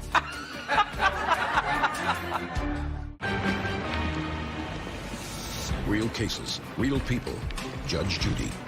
Ann Robertson says her daughter, Catherine Perdue, owes for a loan and a mobile home title. There's nothing that I can do to help you.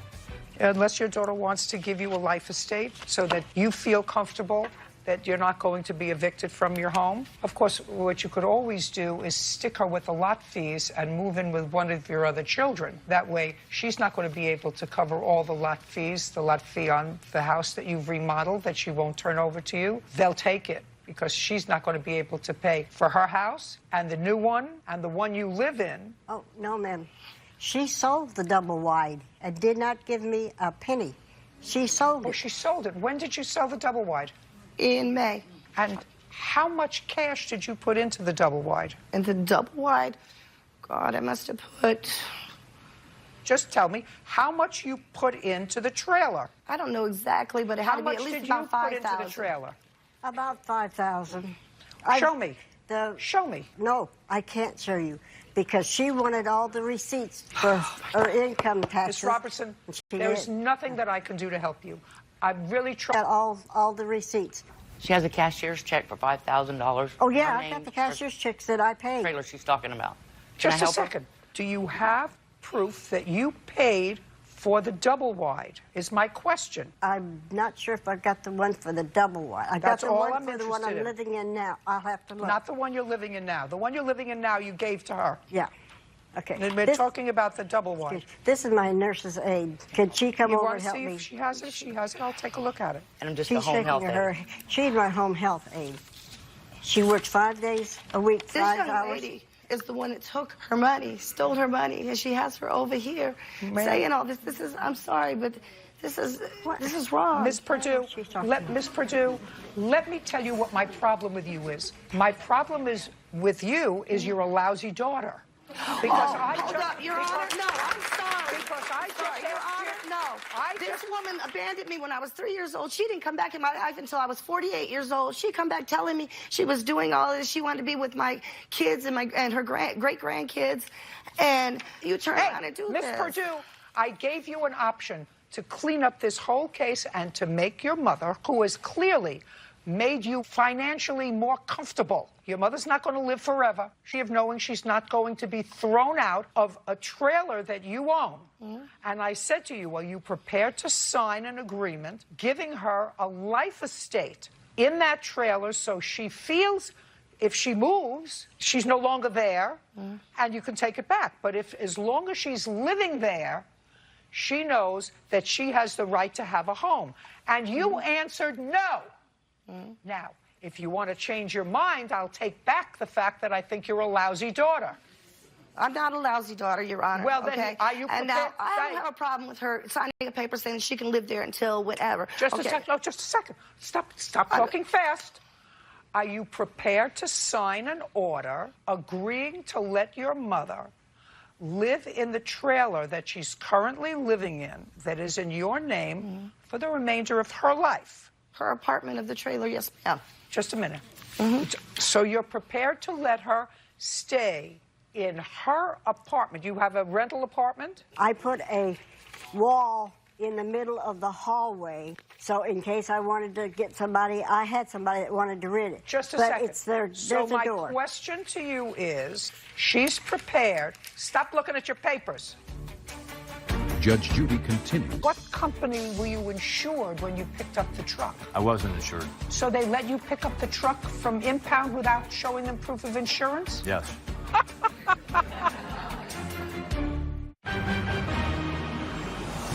Real cases, real people. Judge Judy. Ann Robertson says her daughter, Catherine Perdue, owes for a loan and a mobile home title. Okay, she's prepared to sign an order that says that during your lifetime you can live in the portion of the mobile home that's 2 bedrooms and a living room and a kitchen. Right. She's prepared to do that. Do you want me to have her do that? Yes. Great. Then this case is over. We'll have you sign the document. Parties are excused. You may step out. I thought it was very fair. She made me look like a jerk in there. I just don't want to be kicked out on the street. Nobody said she was ever going to be put on the street. I'd like for the relationships with her again. She's still invited to any and all the family functions, but we will not have that relationship with her. And now, the next case. All parties in the matter of Poquette versus Willis. Step forward. Jack Poquette is suing motorist Larry Willis for damaging his yard when he had an accident with his truck.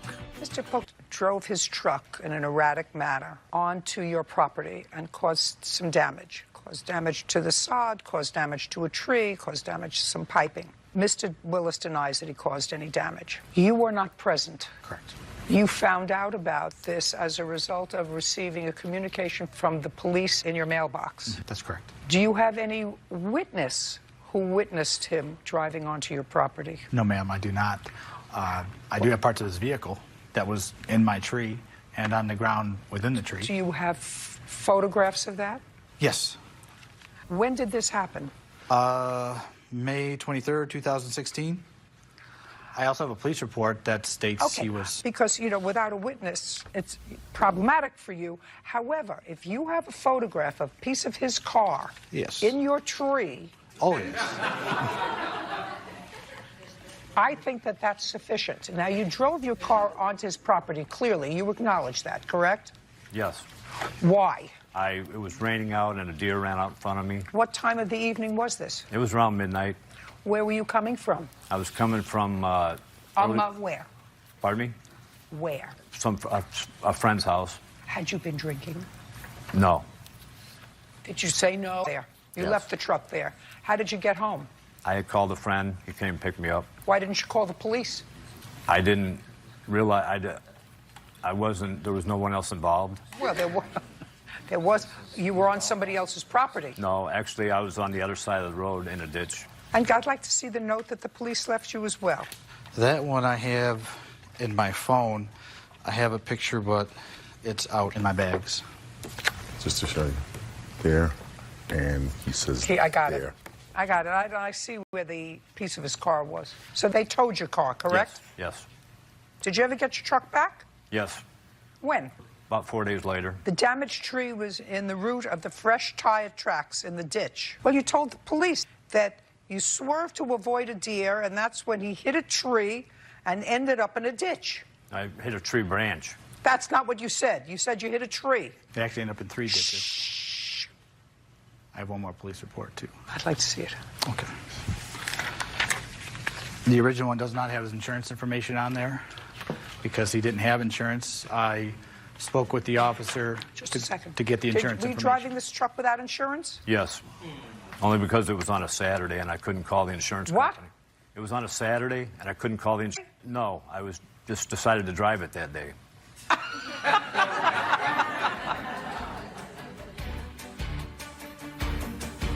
Judge Judy continues in a moment.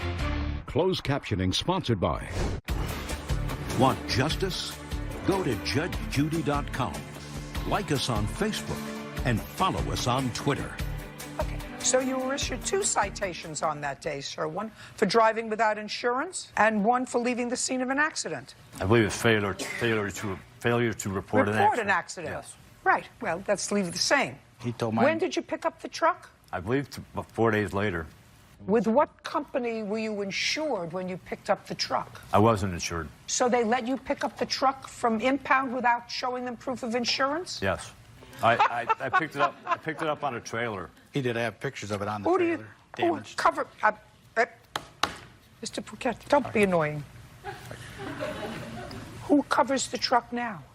It's not covered now. I don't drive it at the time. Well, what'd you pick it up for if you don't drive it? Well, I didn't want to let them keep it. You've got an interesting answer, Mr. Willis, for everything. I want to see bills for all the damage that you had, sir. Yes, ma'am.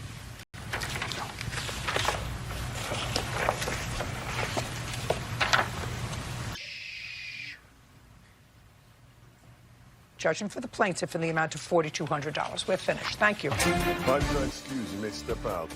Judge Judy continues in a moment. And on the next Judge Judy. A deer ran out in front of me. It was an act of God. Oh, the phantom deer? Yeah, that didn't happen. Called a friend to get a ride home. He went through several ditches, changed direction of his vehicle, and put it in another ditch down the road. I was angry that I went in the ditch. Unless the deer was chasing him, I believe there was no deer. Watch out for deer. Don't drink and drive.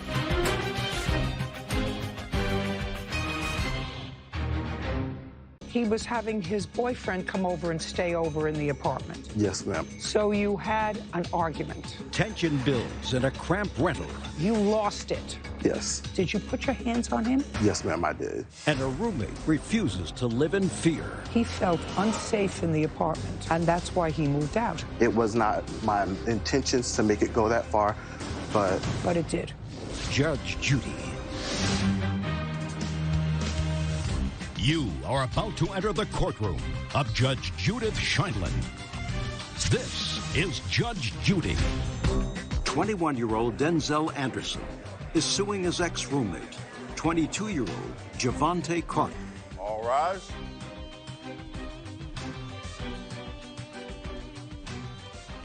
It's case number 439 on the calendar in the matter of Anderson versus Carter. Thank you. You're welcome, Judge. Parties have been sworn in. You may be seated. Mr. Anderson, you and Mr. Carter were roommates. You signed a lease together. Your claim is that Mr. Carter moved out 4 months prior to the lease terminating. You want him to be responsible for the 4 months left on the lease. Yes, ma'am. And this is what I'm gathering from reading the papers. Sometime after you moved in, Mr. Carter had some financial reversals. Yes, ma'am. Lost his job, wasn't able to pick up the slack in the rent, and you had to cover for him. Yes, ma'am. At one point, according to you, even the electricity was turned off or power was turned off because he hadn't paid the bill. Now, you had some financial problems? Yes. Okay. Then, at some point, you found out that Mr. Carter, when you weren't around because you were working and he was home, he was having his boyfriend come over and stay over in the apartment. Yes, ma'am. And you were really annoyed with that because not only was he not covering his weight with regard to the bills, but now he has somebody else there as well. So you had an argument. Yes. On what date did you have an argument? It was September the 11th or September the 12th. And lost it. Yes. Now, what I would like for you to do is tell me what you mean by I lost it. Well, You confronted him. That's what you said. You confronted him. Yes, ma'am. Where were you when you confronted him? I was in my room. I had just came from leaving, getting food. So you were in your bedroom? Yes. And he came into your bedroom? No, ma'am. Well, how did that happen? If you were in your bedroom, how did you have a confrontation with him? Well, I knocked on his door. So you left your room. You went to his room. Yes, ma'am. And? And I knocked on his door to ask him, was he having anyone stay with us? Because when I was going to leave out and come in from, like, anywhere, the door would be unlocked.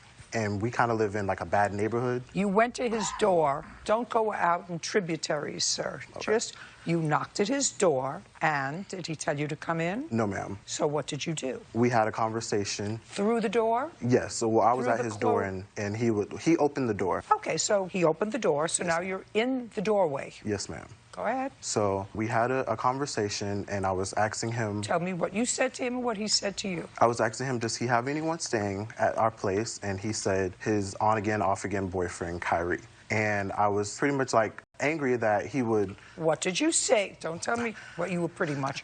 Tell me what you said. Staying here, why wouldn't you let me know? I was very agitated at the point. And then one thing led to another. What's a one thing led to another? I don't know what one thing led to another means. You were angry. Yes. He wasn't angry. You were angry. Yes, ma'am. So I want you to tell me what happened. Did you put your hands on him? Yes, ma'am, I did. Okay.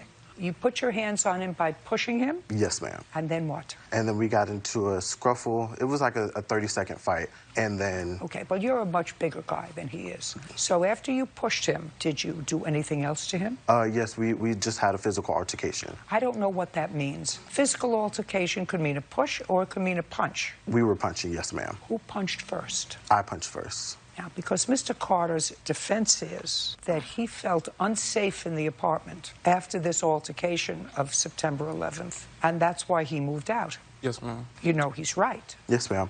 And I also let Mr. Carter know that if he did not want to live there, because I also did not want to stay there, he can break the lease, and that would be like $1,514, or he can have someone sublease the apartment, or he can still pay on his rent and not live there. But I did not want an eviction on my credit, and his name was on the lease and my name was on the lease, so I did not want an eviction on my credit. But flabbergasted of the whole thing, when we moved there together in Georgia, but I didn't have any family. He had like family and friends there, and I was pretty much there alone. So from me having to always help him with bills and everything, and then after all of that, you know, me finding out that he didn't have anyone, it was just, if I could have apologized, I would have been very apologetic about it, because it was not my intentions to make it go that far, but... But it did. Yes, ma'am. Did you stay in the apartment? Yes, ma'am. Are you still there? No, ma'am. The lease ended on January 20th, I think. Did he pay the rent for September? Yes, ma'am, he did. So he didn't pay October, November, and December? And January. Well, you moved in on January 21st. Yes, but we had to pay the ending of January as well, because our lease ended January 22nd, but we could stay there until January 31st of 2017. Your problem, Mr. Anderson, is that while I think that you are probably a very nice man, you lost your temper. And in losing your temper and assaulting Mr. Carter, you gave him reason to move out. Now, on what date did you move out, Mr. Carter? That following Monday, so it happened like on the 10th, which is a Friday, so probably like the 13th. Well, he says it happened on the 11th. It happened Monday, as far as me moving out. Where did you go? I moved to a friend's house, which is in Midtown of Georgia. Have you had any contact with Mr. I paid him the remaining amount of money. Did you have security deposit that you paid when you moved into the apartment? Yes. How much? It was like $216. Did you get any security deposit back? No. Did you get the security deposit back? No, ma'am. I just moved, so it's still in the process of... But you left the apartment in good condition? Yes, ma'am. Then you should be getting it back. So that's 1 month's rent, because he's not entitled to any of the security deposit back. But sadly, Mr. Anderson, I'm not going to rule in your favor, although if he had voluntarily moved out without provocation by you, I would have awarded you the 3 months' rent. But I'm not going to, because once you put your hands on him in an aggressive manner, his defense was clear. He said, I felt threatened, my safety felt threatened, and I had to leave. Judge,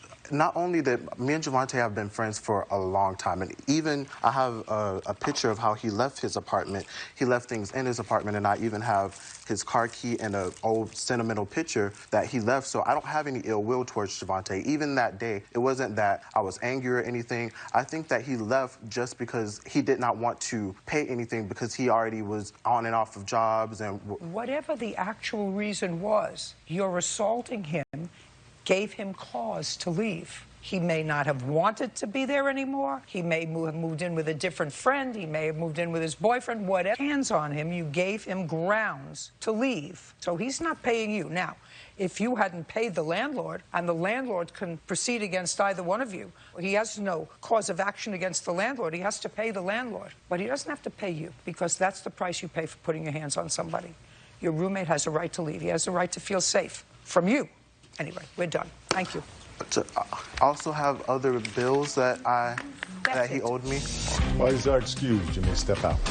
He was very, very loud. He was very, very dirty. Well, I was scared because it's like, you know, you're fighting me, so I know you're going to fight me more than once. Yeah, he was a really bad roommate. It's not like I want to stick around for that either. And I feel like at the end of the day, if he didn't want to do it, then... If you're not going to use it, then why pay for it? And the words of the person that's suing me, so. He didn't have to do it, but I should never had to, you know. Well, don't move in with a person with the initials DA, so. Go over his load, but I have money, so it doesn't matter. Like, yeah, like, as in I do not ever want to see that person again. I feel like it is what it is, and at the end of the day, don't room with people who can't keep a job.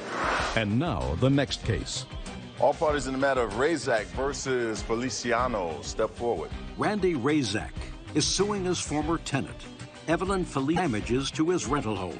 Mr. Razak, how many rental properties do you have? One, Your Honor. And Miss Feliciano and her family have been tenants in your rental property for approximately 8 years. I think about 9 years, ma'am. 9 years? Yeah. She rented the apartment, and she had children? Yes, ma'am. How many? I think 2. And a husband? Yes. And up until they moved out, they were current on their rent? No, ma'am. They were not? No, ma'am. What months were they missing? October and November. On what date did they move out? November the 7th. And they had not paid October's rent or November's rent? Yes, Your Honor. Is that correct? No, ma'am. No, Your Honor. I'd like to see proof that you paid October and November's rent. Your Honor, I did not pay October's rent because we were back and forth. What is that back and forth? When I told Mr. Razak that I was moving in September, I gave him more than 15 days' notice. Did you have property in the house in October? Yes, Your Honor. Then you have to pay rent in October. And you moved out on November 7th? That's the day I gave him the key, Your Honor.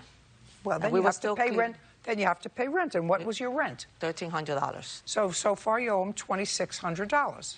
Now, you also allege that there was damage to the house. Yes, Your Honor. Ms. Feliciano says that what was in the house was normal wear and tear. They had lived there for 9 years. Yes, Your Honor. Judge Judy continues in a moment. And later today, show me a picture of what it looked like. Can she show you pictures where it wasn't clean? I mean, yes. If it was so dirty and there's 54 bags, don't you think she would have had pictures of all these bags and all this stuff? This is not cleaned up. That's a tub. I'm not talking to you about trash. I'm talking to you about filth.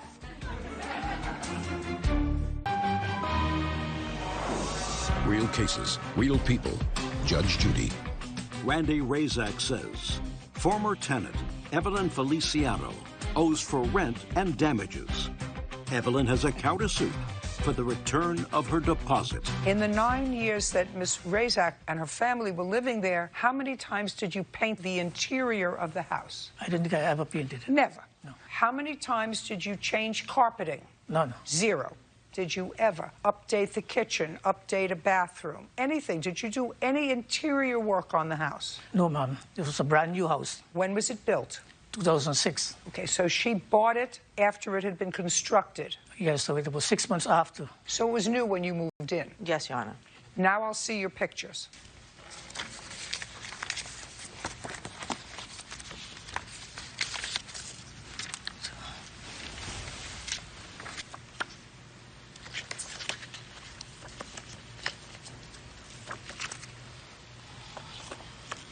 All of this, Mr. Razak, is normal wear and tear. All of it, if that's what you're showing me. After someone's been living in the house, sir, for almost 10 years, you have to repaint and put in new carpeting. She's not paying for that. Do you understand? Your Honor, I got a crayon marks. What I'm telling you is, after somebody's lived there for 10 years, before you rent it again, you're going to have to repaint it and put in new carpeting. Do you understand? She's not paying for that. Now, the last thing that I'm going to address is her security deposit. Did she give you security deposit? Yes, so there were $1,000. Did you return it to her? No, Your Honor. When she gave me the key, I sent her a notice regarding her security deposit, and at the same time, I give her a letter stating the damages that was incurred. There are no damages. She's entitled to her security deposit back. The photographs that you showed me represent normal wear and tear after a 9-year tenancy. You have to return her security deposit. And she told me that to deduct the security deposit from the rent. Well, that's what I'm going to do. Because she owes you $2,600 in rent, I am deducting the $1,000, which means you get a judgment in the amount of $1,600.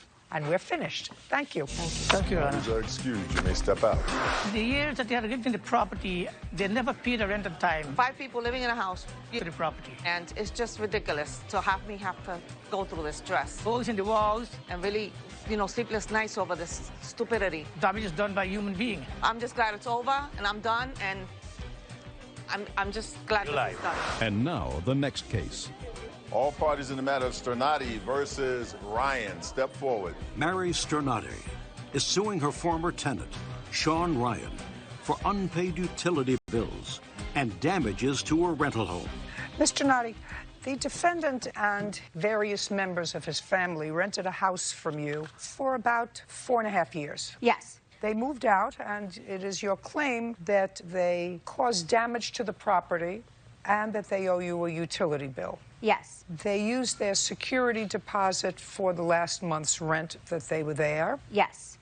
When did you move out, Mr. Ryan? My last official day was September 31st, or 30th. Sorry, last day of September.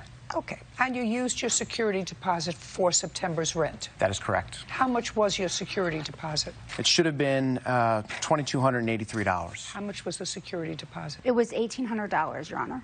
Okay, so now I'd like you to show me the bills for the damage and the photographs of the damage. Judge Judy continues in a moment.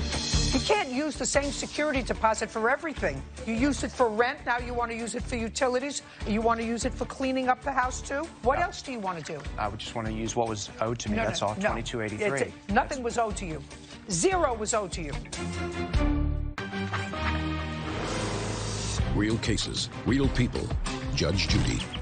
Mary Sternati says former tenant Sean Ryan moved out of a rental home owing for bills and damage. Okay, so now I'd like you to show me the bills for the damage and the photographs of the damage. Okay. Thank you.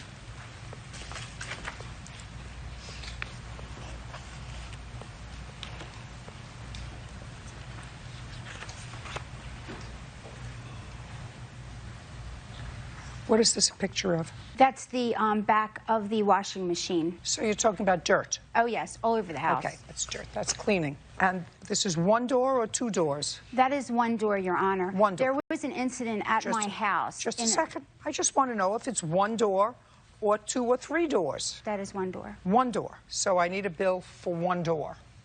How'd the door get broken? At least that the police had came and they kicked down that door. When did this take place? October the 6th, 2013. Who was on the lease in 2013? The lease was in his wife's name. Okay, so you have no case with regard to any damage, because that's normal wear and tear and cleaning. All right. Now, what about a utility bill? What's the utility bill that you have? The utility bill was, public service was $962.91. What date? That was for the last few months that he was there, because he didn't pay any of it. Well, from what month to what month? That's not true. How much is trash a month? Trash is in part of the bill. What do you mean trash? I don't know. I just pay water. Do you have the lease that provides that he paid for trash? Show it to him. Your Honor, the trash was the trash that he left there. There was 54 contractor bags of trash. Oh, that's not what you said to me a moment ago. You said the trash bill was because he didn't pay the last few months he was there. Right. No, it was the utility bill. I'm sorry, Your Honor. It's the water and sewer and public service. For what months and in what amount? The water bill was March of 2016 to September 2016 for $682.75, and the water bill for September 2015 to March 2016 was $558.20. Why did you not give him the bills in 2000? Did you pay the utility bills? I paid the water bill up until just the beginning of 2016. Well, why did you stop? You stopped drinking water? No, I did not stop drinking water. Well, they didn't turn it off. I would make payments as I could. I asked her for a reduction in rent because I was having some problems at that time. Okay. She didn't want to do it. I paid to the best of my ability, but she had enough through the security deposit and interest that she owed me on the security deposit for it. You can't use the same security deposit for everything.